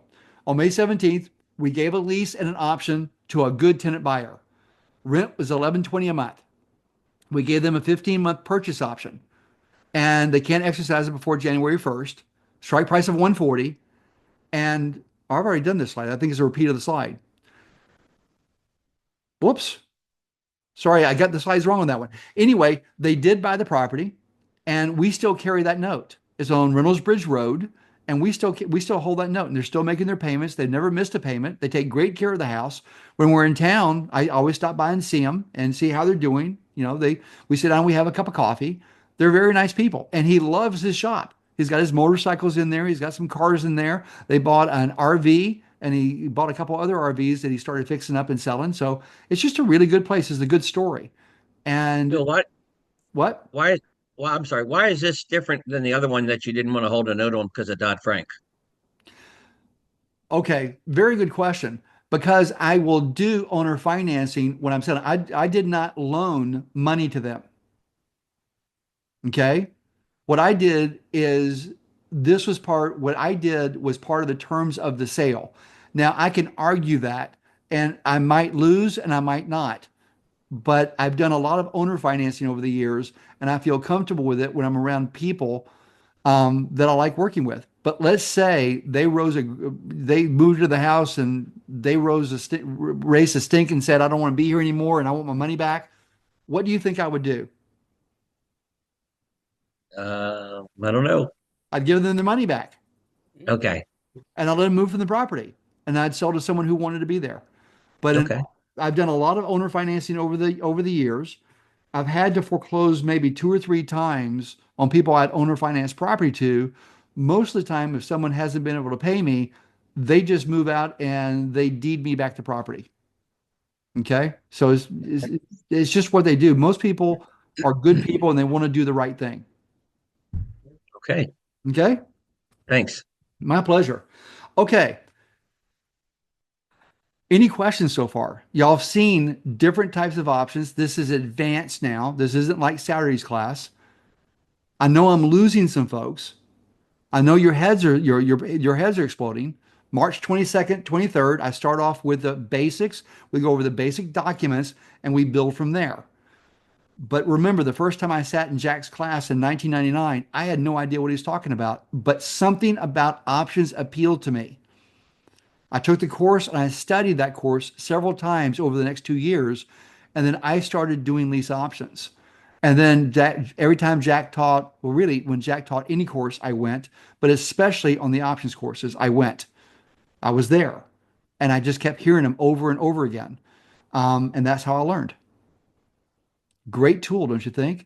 And think with these deals, I could not have done the deals the way I did them if I did not know how to use options. And options are a straightforward thing, but now you're understanding why a lot of investors don't use them. They require their own language. But once you get a hold of this, and again, you don't go from 0 to 100, you increase, you learn over the course of time how to do this work. I've been at this now for, 25 years. And so I now understand options pretty good. But I didn't start off that way. But I did go put them to work, made some mistakes, fixed them, learned to do options right, and just got better and better at them. Any questions? I have a question. Yes, ma'am. Yeah, and I apologize. I was just called away. But just before you were telling us that you were asking for $2 for every dollar that you spent. Yes. The example that you gave, you said 65,000 minus 6150. That was 158. But the 6150, you were going to double that, right? So it would be 152.7. Oh, that may be why it dropped down to 150. The purchase price was 150. I've forgotten what happened. And the actual purchase price was 148. So I may have done the math wrong and I apologize. But I do know that That's I got okay. for every dollar I spent on paying off the credit card bills, we did get $2 off the strike price. Yeah, so that's where you got the 140, that it dropped down that much, because it was actually the 6150. You Yeah. only took it once and you showed 158. So Yeah, and when we teach the class on March 22nd, 23rd, you'll see the HUD 1 on this and the purchase price, and again, every document that's involved in this thing. And the other awesome. part, Yes, and it was awesome. You're going to see videos of her explaining why we did this and what happened with the roof. And again, it's important to me that as I move forward with my teaching, that I tell you all about the deals, but I want you to hear it from the cat's mouth. Is that the phrase, cat's mouth? Horse's mouth. Horse mouth. Yeah. Yes. Yeah. Not the horses, But Bill, as a former alumni, like I have attended this class, and it is just a most amazing class. Those 3 days, you learn so much, and it's just amazing how versatile the options are and how you can use it and how you can really help people even stay in their home and also, recapture any appreciation. I mean, it's really an amazing course. So highly recommended. Well, thank you very much, Maria. And again, I talk to Maria pretty regular. She'll call me on the phone, and we just talked, what, 3 days ago, Maria? Yes, and that is also kudos to Bill. I mean, there are a lot of people that give the classes, and they are all you never talk to the guru, so to speak. But Bill, you leave just your phone call, your message, and he always calls you back. He has called me from Hawaii. He has called me. He has called me from a boat, from a cruise, and he has called me when he was hiking the Appalachian Trail. I mean, this man, it is absolutely amazing because who does that? I mean, most people don't take their phone. He really means it when he says he will call you back, and he really will. He will wants the facts, and you have to have your stuff together. But he really knows what he's doing. And I'm just really in awe of both Bill and Kim. They have their heart in the right places. And also, if you haven't seen the other website that they have, Bill and Kim Cook, lots of great information. So yeah, they really are great people. Thanks, Maria. And the reason why I always take Maria's phone calls no matter where I am is she does not know how to do a simple, straightforward deal. In fact, 3 days ago, I said, Maria, if you would just buy a 3-bedroom, 2-bath house that needed paint and carpet, I would throw you a party. Just a simple, straightforward 3-bedroom, 2-bath, shave and a haircut. Her deals are so intricate and they have so many moving parts. I'm like, I got to really wrap my mind around them. And she makes me stretch my thinking because she does some really big deals. Hey, Bill. Yeah. I don't mean to be nitpicking, but of the 4 things that you mentioned, 2 of them seem real subjective, like being a good neighbor and taking care of the property. So how do you monitor that? Well, again, I learned the lesson from David Tilney, which I love David Tilney. I learned my leasing and my master leasing from David, and he has a class coming up, like I said. But I think it makes sense. If you ever see my lease agreement across the top, it says, to sum up this 10-page contract, what it really means is we want you to stay in this house for as long as you want, as long as you take good care of the house. That's number 1. Pay your rent on time, number 2. Be easy to work with. And what I mean by that is if I call you, call me back. If there's something wrong, let me know. Don't call me up and cuss me out. Don't even think about doing that because we're now at an end. There's no recovering from that. So, I'll treat you good, you treat me good. And the last one is be a good neighbor. Don't play your music loud. Don't throw things to the neighbor. Don't get in fights. Don't be that person in the neighborhood that nobody likes. So it is subjective. And because I'm in control, I get to determine what that really means. But I've got to tell you, I rarely have somebody in a house that doesn't follow those 4 things. I mean, it happens so seldom. We haven't had an eviction in maybe 8 or 9 years. So it's been a long time. Okay? But good question.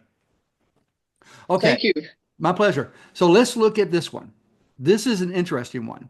And Rick brought this up earlier about consideration. And I want you to see that consideration does not have to be cash. And I also make sure that everybody around me in my 5-mile circle in Carsville, Georgia, knows what I do and how I do it. And that my job is not to buy, sell, rent houses. It's to help people solve their real estate problems. And I say that over and over and over everywhere I go.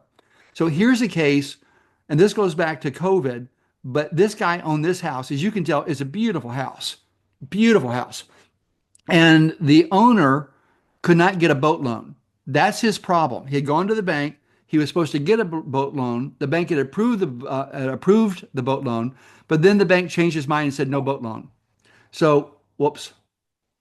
So this is May 2020, and COVID is in full swing. And this man, he got laid off, not fired, laid off. He had been with the same company for like 20 some odd years. He's a good man. He's a nice man. And the owner, because of COVID and he's not working, he said, let me go buy a boat. There's a big lake there in our county called Lake Altoona. And he said, I want to just spend the summer then. I've got money in the bank and I want to build memories with my family on the lake. You know, he grew up on a lake and he wanted his kids to go through the same thing when they were teenagers. But the bank, when he went in, said, we can't make you the loan on the boat anymore because you got laid off. And he was like, well, what am I supposed to do? You know, I really want to get a boat. And he wanted a nice ski boat.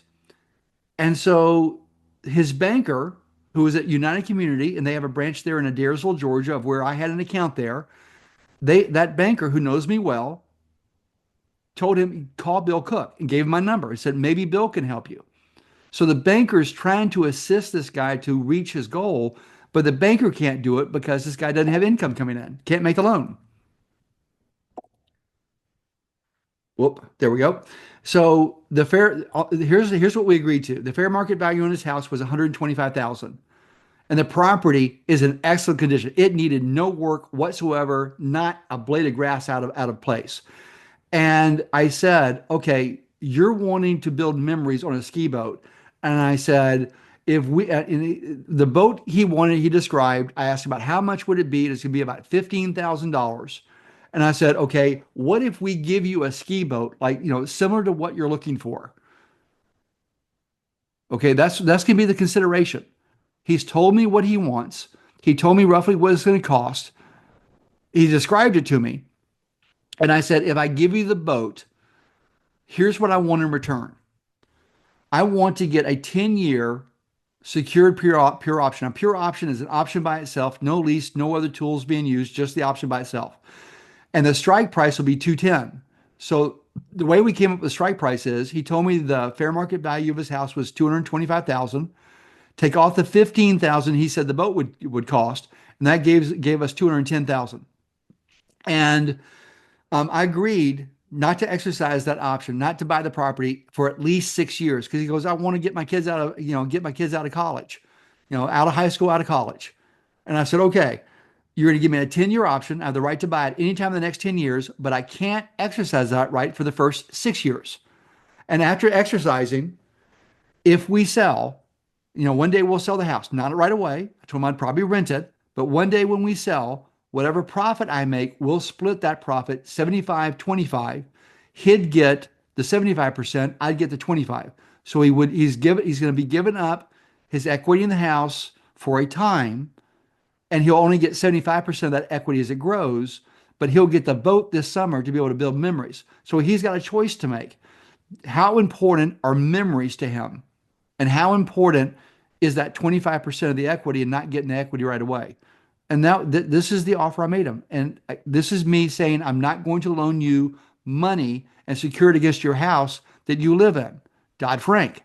I'm just not going to do it. But I will buy an option from you.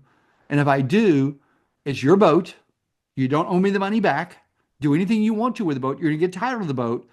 But for me giving you this boat, you're going to give me the right to buy your house, and we're going to secure it against the property.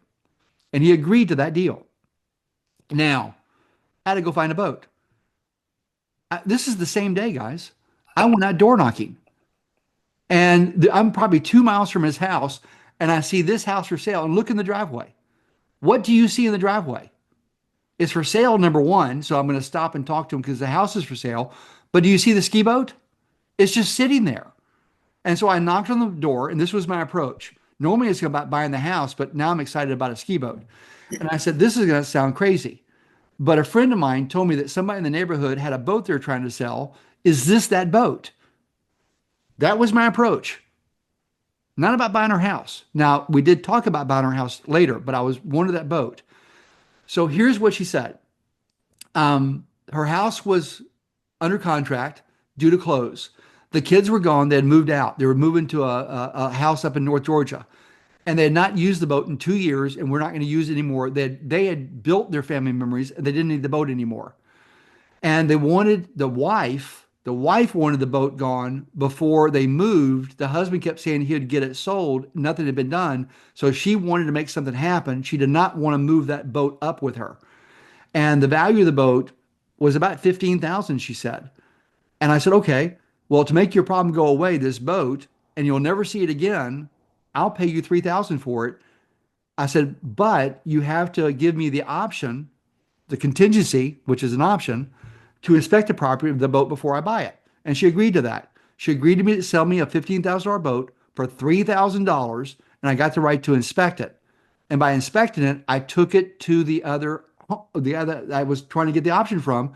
I took the boat over there and said, "What do you think of the boat?" And he loved it. He loved it. It was a ski boat that worked for him. He loved it. He knew boats. So he's the one that checked it out. He goes, "Yeah, this works." So I bought the boat for $3,000. So the owner got a boat and had a wonderful summer. This is the conclusion of the deal. So he got what he wanted. And I went back, and he went back to work in the fall of 2020, which means he could go again qualify for a note and get anything he wanted. So I sold the boat in 2021, or he sold the boat in 2021. I think it was like in springtime, maybe early summer. And then he bought a newer, better boat. But he used that boat as a trade-in on the boat that he really wanted. So he's very happy. Today, the property's fair market value is about 285,000. Our options value is about 18,750.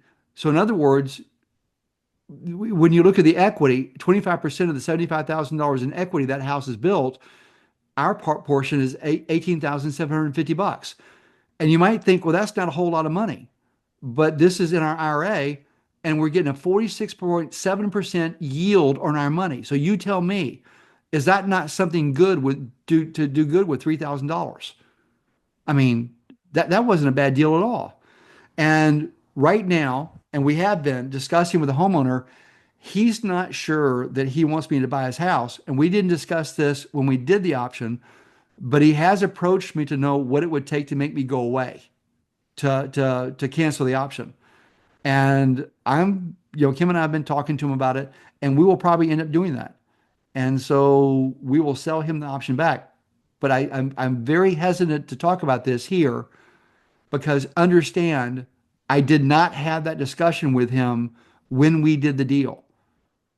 It wasn't even, I made sure he knew I was going to buy his house and make a hefty profit. That's why I was doing the deal. One day I was going to buy his house and make a hefty profit. But now he's come to me and he says, "Hey, listen, would you consider?" And the answer is right now we are considering. We'll see what happens. So any questions on that deal?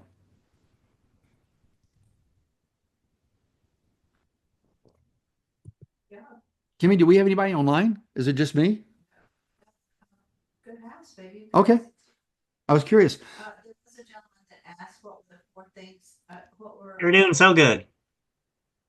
We're absorbing, Bill. Okay. And again, when I do the seminar in a week and a half, you're going to have a 280-page manual explaining these deals, and you're going to see a lot more of the documentation, so it helps it make sense. Gentleman asked what are the four things you asked the tenant. If you had put Someone asked, what are the four things I ask a tenant? It's not what I ask. It said, here's what I need from you. I need you to take good care of the property. That's the first and foremost, because that's where you lose money if someone doesn't take care of the property. Number two, I need you to pay your rent on time. Number three, I need you to be easy to work with. And number four, I need you to be a good neighbor. Now, I interrupted someone. What was the question? if you have you looked into the issue if you had put in a provision in the original option agreement that they could buy it back from you? I will not do it. Let's stop there. Okay, that would be construed as a loan. Yeah, and the reason why is that looks like a disguised loan. Okay. That's the disguise. That's where the disguised loan pops his head up. And then I'm going to be crossing swords with Dodd-Frank. I don't want to just cross swords with Dodd-Frank. So I tell people, when I acquire your option, I intend to buy your house and make a large profit. That's why I'm doing this.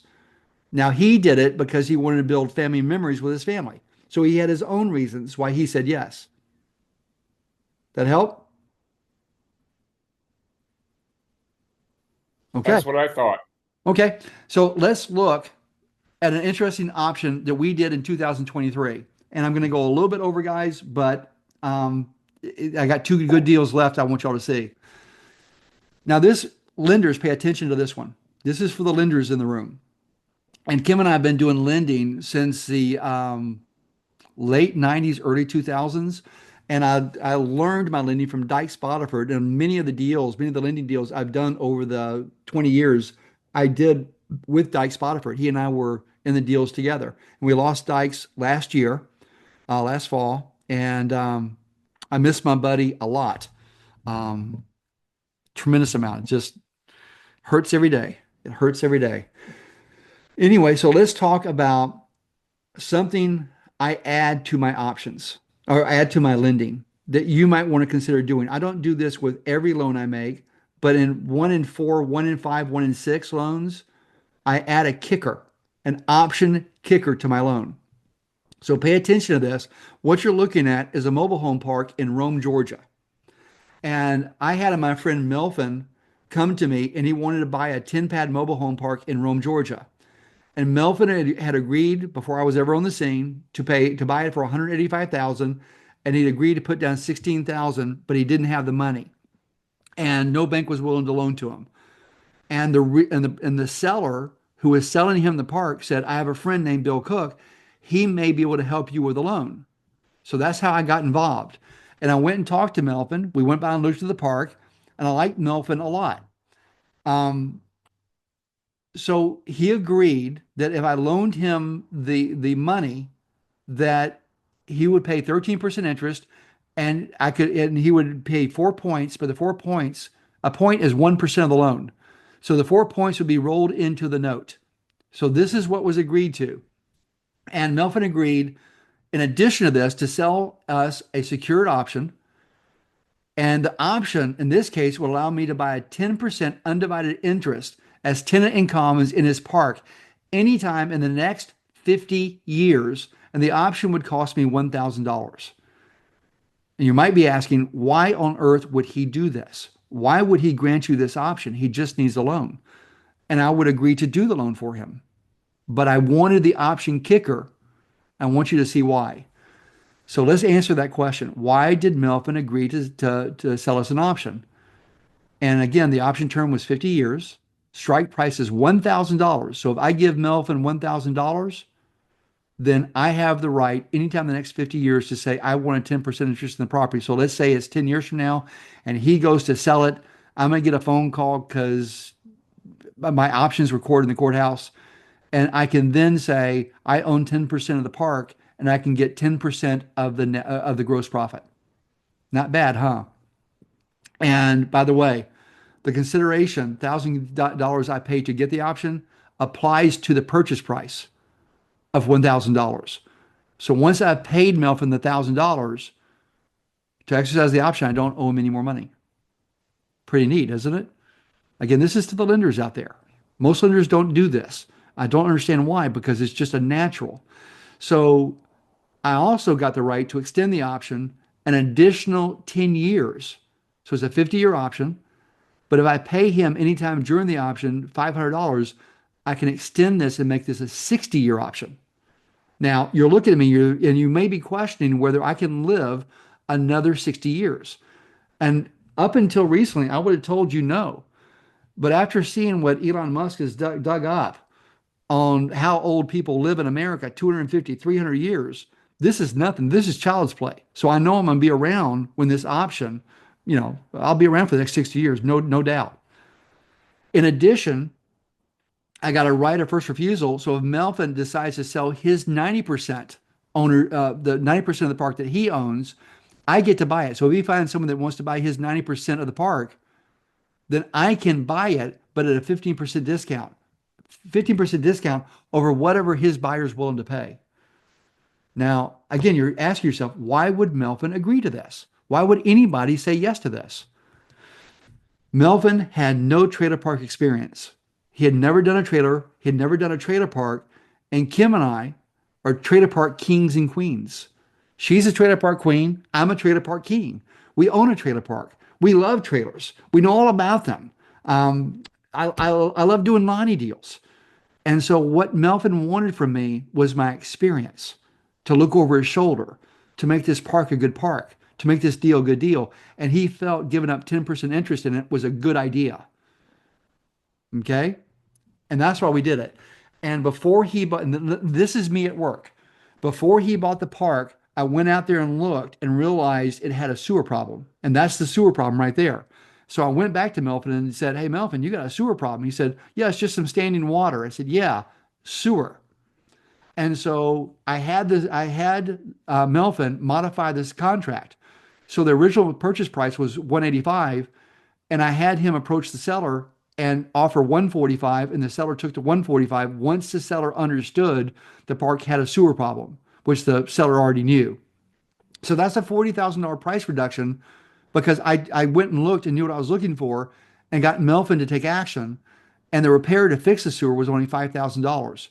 So we reduced the purchase price by 40, and he paid 5,000 to fix the problem.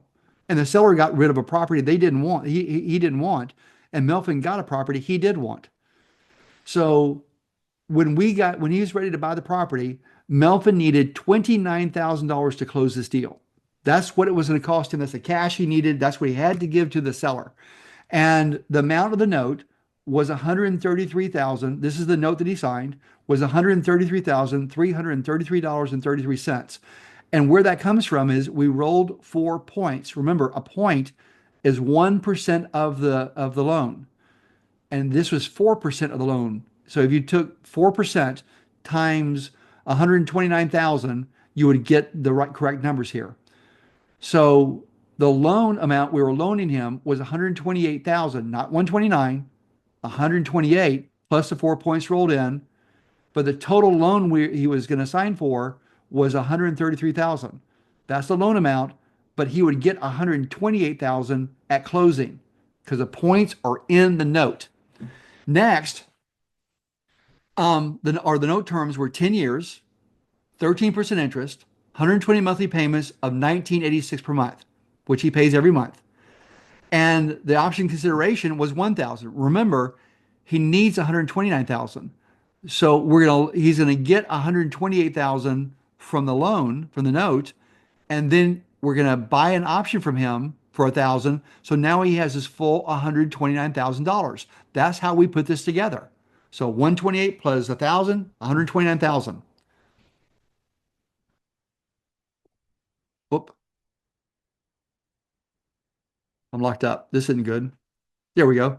So here's the note. This is the note that Melvin signed, and you can see where the payments are, 13% interest. You can see the amount, but remember, he's only getting 128,000 at closing. The 133 constitutes the 128 plus the 4 points. And this is us securing the deed to the note. Oh, I'm sorry, this is securing the option. So I did get an option. You'll see that in a second. But I used a security deed because this is in Georgia, and I secured the option using a security deed. So it's in book 2797, pages 291 through 301, and that's in Floyd County. So if you go to Floyd County, Georgia, and look this up, you will see the full documentation. So, by the way, it took me more than an hour to secure this option because when I went to Floyd, they had never seen an option secured, and they kept saying I owed intangible tax. I did not. And just know the first time you go to secure an option, it's going to take you time. And at March 22nd, 23rd Power of Options class, I go into detail about how do you secure your options? What do you say? Who do you talk to? What is this like? And I give you about 4 different examples about how I did this. So here's the option agreement. And again, you can see that I'm easy to find. There's my phone number next to the red arrow. Here's the consideration for the option. That in consideration for receiving an option fee of $1,000, so I'm paying him $1,000, along with other good and valuable consideration, the receipt hereof is hereby acknowledged. The optionee has exclusive irrevocable right to buy the above described property. So that's me getting the right to buy the property. And here's the timeline. This is the dates. It starts in 2023. It ends in 2073. This is a 50-year option. And the strike price or the consideration that I'm paying is $1,000, to which the $1,000 option consideration fee will apply. So I'm not going to owe him anything else, and the total sale price will be the total sale price of the 10% undivided interest. So what I'm acquiring is the right to buy a 10% interest in the park anytime in the next 50 years. So that's the paperwork for it. And I told you I could extend it an additional 10 years, and there's the extension. And at options, the power of options class, you'll see this full document. You'll be getting my fillable documents that I'm using. And as you've seen during this course tonight, and then the one I did on Saturday, you're seeing me do options different way after different way after different way. And all I'm doing is I'm doing a T-bar. I'm asking questions. I'm listening to what the person says, and I'm putting together a solution. And if that one solution doesn't work, I'll go to another one and another one and another one till we find something that works. So you're seeing what things worked based on what the other person told me they needed. And I also told you that on this park, I got a right of first refusal, meaning Melvin, if I exercise my option and I'm a 10% owner, that means he's a 90% owner. And if he decides to sell his 90% interest to someone else, that's fine. But whatever is agreed to, whatever he agrees to sell the property, to sell his 90% for, I have the right to buy his 90% interest. I get to step in the buyer's shoes minus a 50% discount over whatever was agreed to. So there's a right of refusal, and we have a whole chapter about right of first refusals and whether that's actually an option or it's not an option. And the answer is come March 22nd, 23rd, and you'll find out what a right of first refusal actually is. Okay, questions on that one? And this is our last deal coming up. I have a question, Bill. Yeah. Just let me make sure I understand this. This is a mobile home park that somebody's selling, and he and you are buying it with your money. No, I'm and- not. I'm not buying it. He's buying it. I'm loaning him the money. I'm strictly a lender and Okay. optionee. Okay, got it. Got it. And lenders, I hope you watch that deal. I don't do that on all my loans. 1 in 5, 1 in 6. I do it because I'm working with someone and they're doing something they've never done before, and they ask me for help. They want me to put my eyeballs on it or travel there or help them with documents or something. And when I do a loan like that, then I ask for a right to share in the upside or the amortization or the cash flow of the property. That's when I'm going to be using an option along with a note. But most of my lending is just a straight note like what you're used to.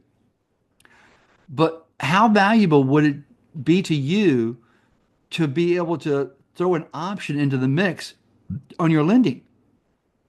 Especially the option sitting in your IRA.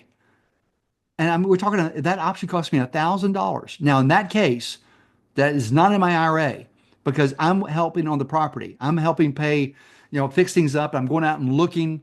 I'm actively involved in that park.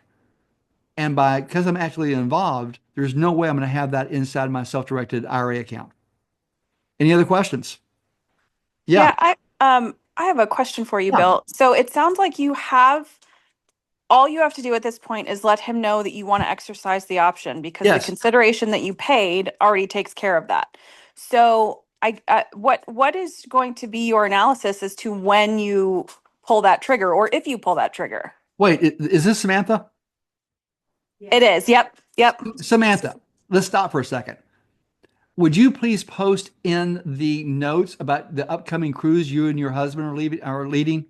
Yeah, absolutely. Absolutely. Okay. And right now, can you talk about it for a second? Sure. Oh, Yeah. your dad. I said Yeah. your husband. I meant your dad. That's okay. That's and okay. I knew who you meant. It's fine. Yeah, but I want to tell you that I was so impressed. She was on the Investor Addicts cruise, and Samantha gave a really great talk on estate planning. And I know that I spent some time with Tom, Olson.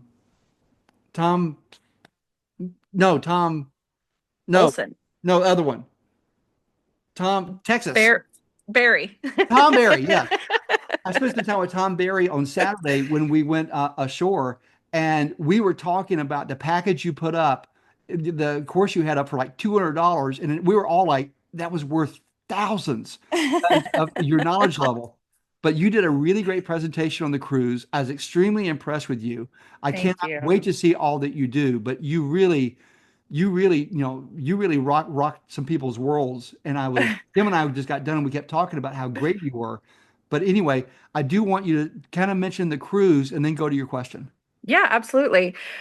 We have a 1 week cruise coming up. It's in October. It's all real estate investing. So the days that we're at sea, it's all seminars and learning and networking. And then the port days, we're visiting Puerto Rico and Haiti and I think St. Martin are the ports on this one.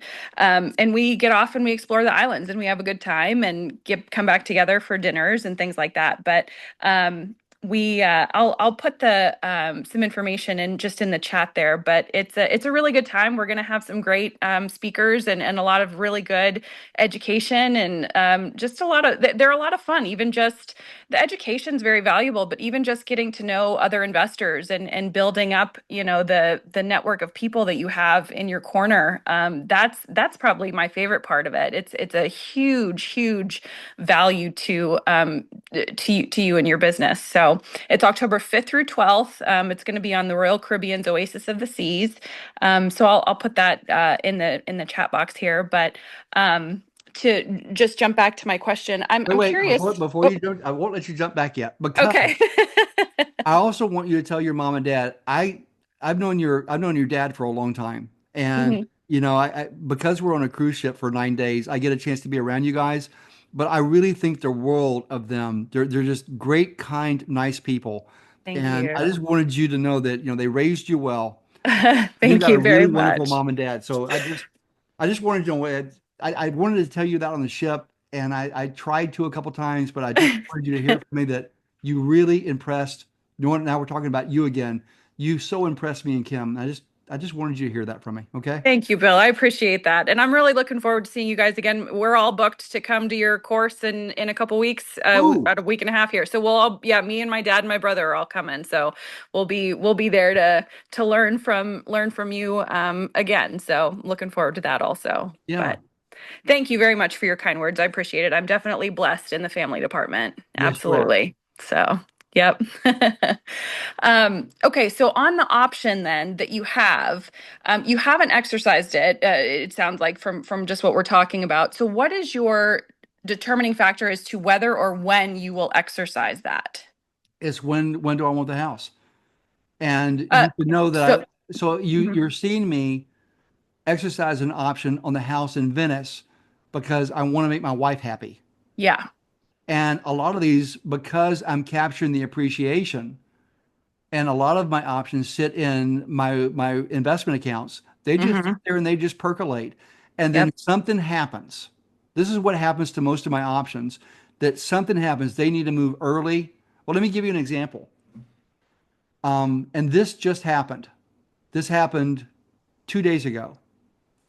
And for those of you that were on Deal School 1 this past Saturday, you saw me talk about Vaughn Road. And she was a hoarder. And we have the right to buy that property. We got an option because she was losing the house to foreclosure. And so we bought an option. And the consideration was we stopped the foreclosure auction. So we paid up $7,620 and that stopped the foreclosure auction. And we have the exclusive right to buy the property for $72,000 and change. The house is worth $300,000. And 2 days ago, we got a call from the boyfriend, and the boyfriend told us that the lady, Melanie, had been in jail. She had a urinary tract infection, and she has some other issues going on. But she had gone in the neighbor's house because she said someone in there had gotten shot, and they hadn't. They called the police. She was arrested. She was taken to jail. Her boyfriend bailed her out the next day, got her home. She called the police that night, said her boyfriend had been shot and was dead in bed. The cops came out. Imagine the boyfriend when he was woken up by the cops shaking his foot, and he was just fine. And then she called 911. But anyway, she was having some serious problems. And the son also called me and said, we need to do something about this situation. And it may well be that next month we're buying the house. Now, I had given her 8 years to live in the home unless she couldn't be there anymore. So it's a 30-year option. 8 years, I promise not to exercise, but there's a strong possibility that in the next 30 days, we're going to exercise our option and buy that property because her situation changed. So in that case, I will exercise the option. But what happens on a lot of my options is their situation changes where they don't want me to exercise the option, or they want me to exercise the option sooner, or they want to get a mortgage on the house. And then we just sit down and have a conversation. And oftentimes I'm paid to go away. But I want to keep emphasizing when I am getting the option from someone, we do not have that conversation. They say, is there any chance I can buy the option back? The answer is no. Right. So does that Yeah. answer your question, Samantha? It does. Yeah. I was thinking mostly in relation to the mobile home park. And I wonder if I wasn't sure if there was a time limit in which you were not allowed to exercise that 10% option, or if that is, you're giving him a chance to build it up a little bit and helping him on the front end. I just wasn't sure if there was a little more with that one. Samantha, if I told you a secret, would you promise not to tell Melvin? I will. Yes. Okay. So when Melvin came to me for this deal, his parents are from Guatemala. Mm-hmm. I was born in Barranquilla, and then we moved to Guatemala. Okay. Melvin was born in Los Angeles. I pointed out to Melvin that he's a gringo. Because I was born in Barranquilla, I'm Latino. There's no doubt I'm Latino. Yep. And I wanted to help out the gringo. When Melvin was 7 years old, his mother used to make tortillas, and she would drive through that area. And Melvin's job was to get out of the different apartment buildings and go knock on doors selling tortillas when he was 7, 8, 9, 10, 11, 12 years old. Wow. Do you know how much admiration I have for Melvin? He now has his own trucking company. Yeah. He's a good businessman. Yep. I want to teach my seminars in Spanish. I've been learning Spanish now for 3.5, almost 4 years. Oh, wow. I love Melvin like a brother. I think Mm-hmm. he's just a great young man. What do you think the odds are that I'm going to exercise my option and buy this 10% of the park? What do you think is likely going to happen with this deal? I, just kind of hearing what you're saying, I think it's probably not going to be exercised, is what I'm hearing. Yeah, maybe he pays me a little bit of money, Yep. and I give him a great big hug. Yep. And his mother has a really nice bakery in Calhoun, Georgia, just north of Adairsville. And we go in there and we get a sandwich. And I give his Yep. mom a hug and I give his dad a hug. Maybe get some homemade tortillas out of it. Something like that. So that's what's valuable to me. And Yeah. seeing Melvin do well is valuable to me. Now, Yep. if we ever had a falling out or things don't work out so good, or he's not taking care of the park, that can change things. Mm-hmm. But I do things for strange reasons, not for the money. I do it for the story, as you've noticed. Yeah. Yep. I gotcha. Well, thank you. I appreciate that, Bill. Well, as smart as you are, Samantha, and y'all should know she's an attorney. So she's wicked smart. She's a great presenter. She's a great speaker. She's a great thinker. She cares. And I watched her for 9 days on a boat, and there are not a lot of people that really impress the hell out of me. And you reminded me a lot of Laura Dressman, Bob Dressman's daughter, who I love, absolutely adore Laura Dressman. But that's kind of how I see you, and I'm hoping that you and I do business together as the years come. I want to learn more about you. I want to be around you more over the years. I was really impressed. Thank you, Bill. The feeling is definitely mutual, and I'm definitely looking forward to doing business with you. So Me too. excellent. Okay, other questions? Bill, does the issue of mental competence of the optionor ever arise when you go to exercise? Like Not maybe when I their not when I mental. not when I go to exercises. When was the deal agreed to? And you heard me talk about all the videos I do. Why do you think I do videos? Well, you're documenting their position, but Yes. it might raise a legal issue if you go to exercise and the optionor is not mentally competent. It's I don't know if option you've ever run across. or heirs assigns, just like you would do a note. So let's say this person had borrowed money from Bank of America, and 10 years later they have dementia. Is Bank of America still owed their monthly payment?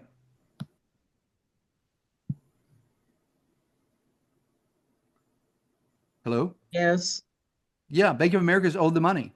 They may have Right. dementia, but they borrow the money, they sign the note, and now the heirs or assigns or whoever's in charge of that person, that payment has to be made. So if it's 10 years later, and let's say they have dementia after the option, whoever's in control of that estate, my option is secured. That's why I use a mortgage or I use a deed of trust to secure my options. Just like Bank of America, the promise has to be fulfilled. Same thing in my option. The promise must be fulfilled. But if you exercise, the optionor must sign a deed, I'm thinking. Well, And if they are not mentally or competent to sign a deed. or a guardian or someone's in charge of. That's right. Okay. A Yeah, good they example. do a guardianship, which is the living probate. Okay. Other I've questions? got a question, Bill. Yeah. Have you done any options on seniors' homes that have reverse mortgages, No. or you can show them how to No. do it? Because there's some opportunities there. Yeah, the answer is no. I have not done any deals that involved reverse mortgages. I just haven't taken time to learn enough about them. I'm sure there's opportunity there. I don't know what they are. There's many things in the world of real estate that I don't know something about. You go to duplexes and quads, don't know about them. Apartment buildings, don't know about them. Big commercial properties, don't know about them. There's a million things I'm just really stupid about in real estate, but I'm good at the stuff I teach, and the stuff I teach, I do. If I don't do it, I don't teach it because I just don't know enough. I don't have the experience. I good? Yep, we're coming up on 9, so let's cover this last deal. Now, I just said to you guys that when I'm selling a house, if I sell a house to someone, I never give them a buyback option. So if I get an option from someone, it involves their personal residence. I never let them have the right to buy my option back. Well, this is one case I did, but I'm explaining why. And on all the deals you've seen tonight, I've just touched over the top of them because just I don't have the time to dig into these deals as deep as I want to and show all the paperwork. March 22nd, 23rd, if what you're seeing, you're going, there's something here for me. You're where I was in 1999 when I heard Jack talk about his options course coming up, and I signed up. I went, didn't understand what he talked about, but I just kept working on options till I did understand it. And options, as I told you on Monday, or on the Saturday meeting, the majority of our net worth is in options, and you can see why. Okay, so what you're looking at, many of y'all know that we sold our motorhome last week. So I'm in Ed Taylor's VRBO in Nokomis, Florida. If you look behind me, you'll see boxes against the wall. I teach a course called What Box. I lived in a 40-foot box. All my stuff are in boxes, and I teach a course called What Box. It's distressing to me. Anyway, so that's where we've been. And now we're buying a home in Venice, Florida. But before we went into the motorhome full time, and so it's been 7 years we've been living in a motorhome until last week. 7 years, March of 2018, I took off and started teaching from the motorhome around the country. And Kim stayed home and got this house ready for sale. And in June, she found buyers for it. So this is a 34-acre horse ranch. You're looking at a horse statue there to the right-hand side. It's a 4-bedroom, 3-bath brick ranch. Absolutely gorgeous property. Could not be prettier, but it was just too big for us. We weren't going to do horses anymore. Kim has been a horse girl since she was 5 years old. We were pushing into our 60s. We weren't there yet, but we're pushing toward our 60s. So it was time to what comes next. And that was going to be the motorhome. So when we went to sell it, we had an appraisal done. This house appraised at $500,000. So we listed it with our realtor, named Rayburn Taylor, and the cash price was 497.9. So that's the offer price on this. But I told Rayburn, and Rayburn knows how I work. I said, listen, there's different ways I'll do this. Number one is if someone wants to bring me $497,900 cash, I'll sell it. Or if someone brings me 575,000, I also will sell it. But this is going to be a terms offer. That means I'm selling for with owner financing, but I can, because I'm going to be willing to accept owner financing, I can sell it for a higher price. Or if someone has something I like better than my property, I will trade this for them, and we'll settle up. Maybe I owe them money after the trade, or maybe they owe me money after the trade. But bring in anything someone has that they're willing to trade, or I'll take $300,000 cash. So I want you to think about which one you would take. If this were your house, would you take the 497.9 cash? Or would you do the terms at 575 where you're selling owner financing? Would you trade it, or would you take the 300 cash? And you may be asking yourself, 300 cash, how's that different from number one? And the answer is $197,900. That's the difference. And so I'd ask you again, which would you take? Think about it. And you should know that we took number four. We took the $300,000 cash. So You let me had a explain. motorhome you wanted. Nope. Motorhome hadn't, we already owned a motorhome. We already Okay. had it. We bought the motorhome. We had two motorhomes, and we bought the first one in 2016. We sold it in 2021, and we bought the Tiffin, and that's the one we just sold last week. So we sold our house August 31st, 2018. So let me explain what happened. I was out somewhere teaching, and Kim said, I need you home. I found some people. I want them to buy my house, and I need you to get this sold. And she goes, I don't care if I make $1 a year. I want them to buy my house. So you're looking at a picture of them is Jacobus and Carla, and then me and Kim. And so the house appraised for 505. I was asking 497.9. She said, I want them to buy my house. They have to be the ones who get it. And when I met with them, they said, we want to buy your house, but we needed to do a contingency contract, meaning they wanted me to sign a contract to sell to them only, but they didn't have to buy my house until and if they sold their house first. So that's an option agreement. Do you see that? We talked about that at the Saturday meeting. That's a realtor's contract, and it's an option contract. They just don't call it an option contract, but I'm obligated to sell to them, but they don't have to buy from me. They only buy from me if they sell their house, but they choose not to sell their house. I can't make them buy my house, and I'm stuck. So I didn't like this type of structure where they were in control of what was going on. And I said, well, I would like to sell to you. Why can't you just get a $500,000 mortgage? What's the problem? And he said, well, we can't do it. We got to sell the house first. And then this was the key. This is important. It's about the questions you ask. This is why you come to seminars. This is why you hang around smart people like Samantha. All the people that will be at the options class. There's a lot of smart people there. They help you know what questions to ask. So the question I asked when he said, I can't get a $500,000 mortgage, my question I asked was, what can you get? I didn't tell him no. I said, what can you get? And he said, I can get a $300,000 mortgage. That's what I qualified for, but I need a $500,000 mortgage. I said, but you can get $300,000. And he said, yes. I said, sold. I'll sell you our ranch for $300,000 for well below the fair market value, for well below the asking price. And investors, I want you to think about something. When you have a house that's not moving as fast as you want, and you're trying to get max price, maybe there's another way to structure the deal where you actually make the money you want to make, or maybe you make more than that. And this is an example of that.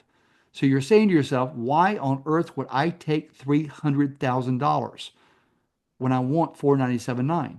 Why did I say yes to this deal? But I said, I'll sell you the house for $300,000. Now, were the buyers and Kim happy with this deal? And the answer is yes. Kim said, I don't care if I make $1 a year. I want them to buy it. And they wanted to buy it. And when they heard they could buy it for $300,000, they're ecstatic. But was I happy? And the answer is no. I didn't like this deal at all. So I had to improve it. So I said, I'll sell you my house for $300,000, provided you allow me to buy the house back anytime in the next 30 years. So there's no problem so far with what I'm doing. So I'm going to sell them the house for 300. I want the right to buy it back anytime I want in the next 30 years for 300. And Jacoba said, well, how does this work? I said, you're going to give me 300,000. I'm going to give you the deed to the property. Sometime in the next 30 years, I'm going to give you back 300,000 and you're giving me the back to the deed to the property. Now, do you think maybe this horse ranch would go up in value over time? It's worth $500,000 now. Might it be worth $1 million 10 years from now? Maybe. And if it's worth $1 million 10 years from now, if I exercise my option and buy it for 300, I would make $700,000 on this deal. So this is good. I like this. So with this deal, the way I just structured, were Kim and I happy with this deal? And the answer is yes. But were they? The answer is no. Because he said, you mean you can come anytime? This is where I want to live and die. But you can come anytime and take my house from me. I said, not take, give you back your 300,000. But he was not happy with this deal. Now, I told you before, whenever I get an option from a homeowner, I never give them the option to buy my option back. But because of the special situation, because Kim wanted these people to have her house, in this one instance, I did it. Because I could have Kim happy or I could have Kim unhappy. And as scared as I am of Dodd-Frank, I am more terrified of the redhead. That is a fact. So I wanted my wife to stay happy. So what concerned the buyers, I said, how long will it take you to get your house sold? He said, easily 6 months. We'll have it sold within 6 months. I said, okay, I'll give you an option to buy my option for $197,900, which is the difference between the asking price and the $300,000 I'm going to sell to them. And I said, it's going to be a 12-month option. So get your house sold, pay me the $197,900, and I'll give you back the option. However, if you don't pay me the $197,900 in the next 12 months, your option evaporates. My option stays for the next 29 years, and that's the deal. And he agreed to this. And I was happy either way. I was happy if they didn't buy back the option. I was happy having my money parked in this property and capturing all that appreciation. Or I'd be happy if he exercised the option and bought my option and we got the full money on the sale. Either one I was okay with. But do you see how I structured this into a win-win deal where I didn't say yes to their contingency contract where they were in control? And the other thing was, and I said this earlier, as investors, sometimes we have a house that's not moving and we're trying to max out the price. Have you ever thought about lowering the price to something ridiculous and selling it, but getting the right to buy it back at some point in the future when the economy's better or you're better or whatever else, and capturing your money then? And if you say, well, I don't have the money to do that with, there's a note in place, maybe you bring in a money partner to help you with it. So why did Jacobus and Carla agree to this deal? And the answer is because sometimes the why is much more important than the how much. And all the deals you saw tonight and all the deals you saw from Saturday, the why is a lot more important than how much. And so now I want you to see the secured option that I got at the closing table that gave me the right to buy the house anytime in the next 30 years for $300,000. That's the option agreement. And again, you'll see the full document at Power of Options, March 22nd, 23rd. You could give him the right to lease it if you bought it back also. There's a lot of things I could do, but let's stick with what I did. I wanted you to see what I did. So if you look down at where it's, there's the option agreement, there's my phone number, but look down below. It says, what is the consideration for this? I didn't give him money to get this option agreement from him. What I did is I performed a task.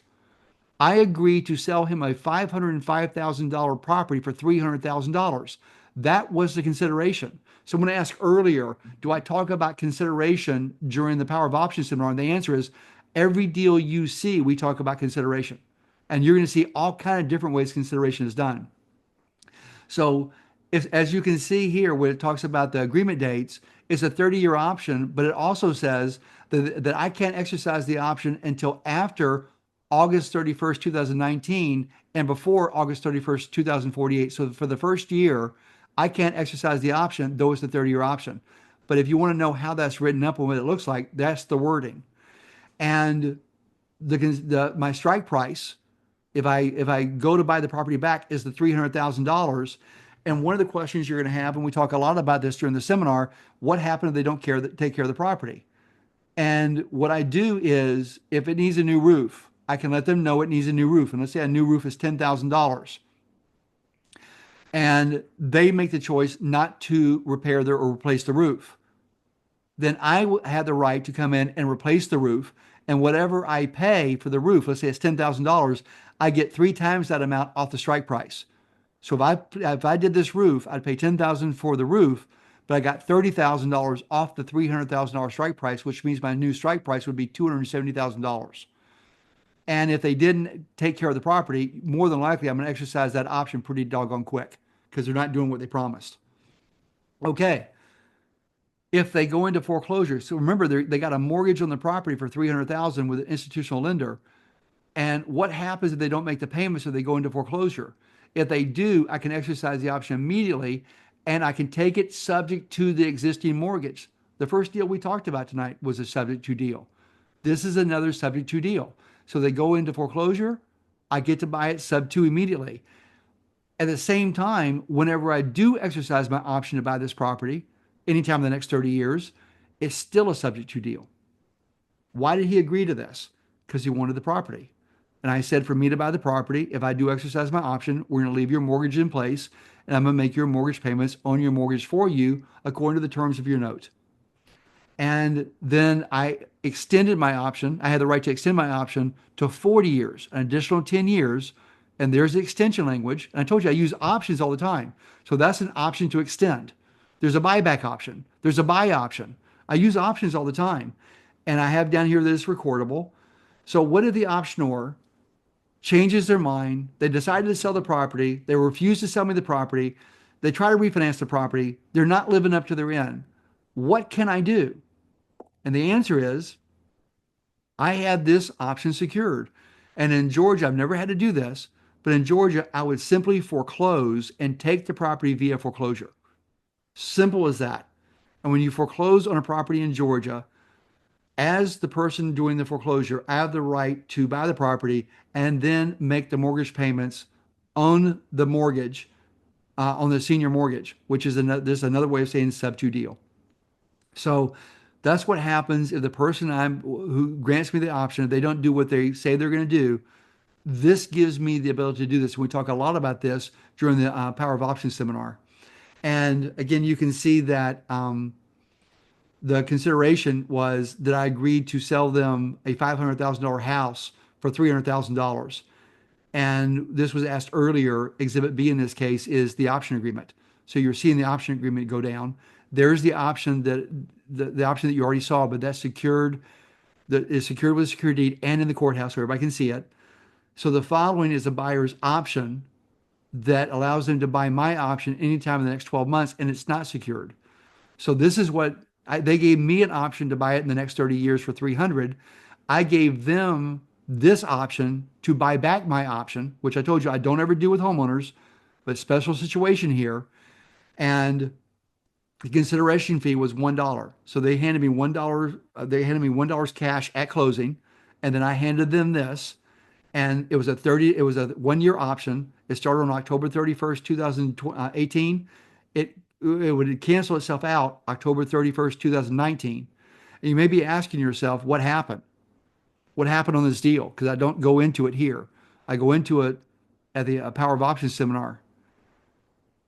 On August the 1st, 2019, Jacobus called me up and said, Bill, I don't have the $197,900. Want to know what happens next? You got to come to the options seminar to see that one. But this deal continues on for another 3 years. If you want to see what happens and how I worked it through, and it was a win-win situation for everybody, come learn how this thing got structured in the end. Anyway, so this is the Power of Options. What? Kim says I'm a teaser. A woman calling a man a teaser. I think that's hilarious. Anyway, that's something totally different. So here is the seminar, Power of Options seminar that we're teaching March 22nd, 23rd. It's going to be in Tampa, or you can come on Zoom. So either way, but if you can come in person, you want to be there. There are some incredible investors there. You heard Samantha say her mom and dad are going to be there. A lot of heavy hitters are coming to this thing from all over the country. The price is $597, early bird special. This Sunday night at midnight, it goes to $697. Early bird ends. You can bring a guest for $397, but this Sunday, early bird ends. It goes to $497 if you want to bring a guest. To register or to get more information, go to our website at billingkimcook.com. So what do you get at the seminar? Number one is a 2-day seminar in person or on Zoom. The manual will be about 280 pages. And again, it's detailed, it's deals, it's the contracts, it's the paperwork, the explanation. It's a great options manual. And you'll see lots of real world case studies like you saw tonight, but in more detail. You get my option documents and some of the best networking in the country because so many heavy hitters are coming. The course will be recorded, and so you'll be getting a free copy of the recording once the course is over with. And it comes with an unconditional money back guarantee. When the course is done, if you feel it wasn't worth your valuable time, I will gladly refund your course money. No questions asked. That's how good this course is. So why attend Power of Options? You're already paying for the course. Whether you purchase it or not, you're already paying for it just in missed deals. One missed deal will pay for this course about 10 times over. So think of all the time and effort and money that you're putting into your marketing to get in front of motivated sellers. But if you could better understand advanced creative deal making, wouldn't you close more leads? Couldn't you help more people? Can't you find more people to help, more problems to solve, the more tools you have? And an option is such an important tool to have in the toolbox. So if you just said yes, then the Power Options are for you, and the course itself will pay for itself over and over and over. Again, March 22nd, Tampa. There it is. Go to our website. And I am finished, and I'm happy to answer. I'm going to come off the screen sharing. We did not get zapped, which is great. Hallelujah. If y'all have any questions, I know we're 12 minutes past 9. I'm sorry about that, but it was good information and good questions. I'm happy to answer any questions you have. Bill, when you go to foreclose in a normal financial situation, you make a demand for payment. If they don't pay, you start the foreclosure process. What is the demand you make if you get in the situation where you want to foreclose on your security on an option? What you're asking is a very detailed topic. In fact, I'm adding a new chapter to the options manual about how to foreclose from a secured option. And in Georgia, it's much easier for me to do a foreclosure of foreclosing an option. And in Florida, because it's a mortgage state, it's impossible because you got to go in front of a judge. So what you have to do in a mortgage state is sue for non-compliance. What is it called? Specific performance. What's the phrase called when someone has a contract and they don't live up to their end of the contract? Specific performance. Yeah, specific performance, and you have to sue for that. So for the last 2 or 3 days, for 2 days, earlier this week, I had a couple of days where I was talking to Matt Gates, who's my attorney in Sarasota, real estate attorney, and we've been going back and forth about, can you foreclose? Can you not foreclose? Is it better to go with a memorandum of option? Is it better to use a mortgage? And we have had a detailed discussion, and I have written that up. And I also had the same discussion with my attorney, Lee Perkins, in Georgia. And we will be spending some time in there, time during the 2-day seminar where I go into detail about that. But just know this, in Georgia, I can easily foreclose. In Florida, I would need to sue for specific, what is it called? Specific performance. Specific performance. They didn't do what they promised they'd do, so you go to court. And I'm sorry I can't answer your question better, but again, if you can, during the seminar, I'm going to go into detail about this because we've had a long-running discussion for the last 2 or 3 years. There's a Monday night call. If you come to the options seminar, there's a Monday night call. Is Jane on here? Jane? Yes. I don't know if she's listening, but Okay. Anyway, they host, it's not my call, but they host a call every Monday night, 6:30 to 7:30. And we talk about, we answer questions on options. It's been going on for 2 years, I guess, more, maybe longer, but about like that. But it's every Monday night, 6:30 to 7:30. If you take in the options course, they include you, you get to be there. And but we've had a lot of discussions over the last 6 months about, can you foreclose from an option? Can you foreclose on an option from a mortgage or not? And I've gotten a really good handle on the answer to that. And I'll be covering that at Power of Options seminar. Other questions? Okay. Well, folks, thank you for sticking with me. I greatly appreciate you. I know it's a late night on a Wednesday night. Yes? Michael wants to know who my attorney is in Sarasota. I will gladly give his number. His name is Chad Gates. I love Chad Gates. I am pretty harsh on attorneys, but I got to tell you, Chad Gates just impresses the absolute tar out of me. He's got 30 years experience. Chad Gates. He's in Sarasota, and his phone number is 941-400-5672. If you call him, please tell him how much I love him. He is great. I had breakfast with him yesterday morning. Other questions? That's it. Okay, let's call it a night. It worked. We solved the problem from last night. No porno, nobody cussing. This is really great. I love you guys. Hope you take time to join us at Power of Options, March 22nd, 23rd. Y'all take care. Bye-bye. Thank you so much. Bye-bye. This is great. Jimmy, it worked. We did good.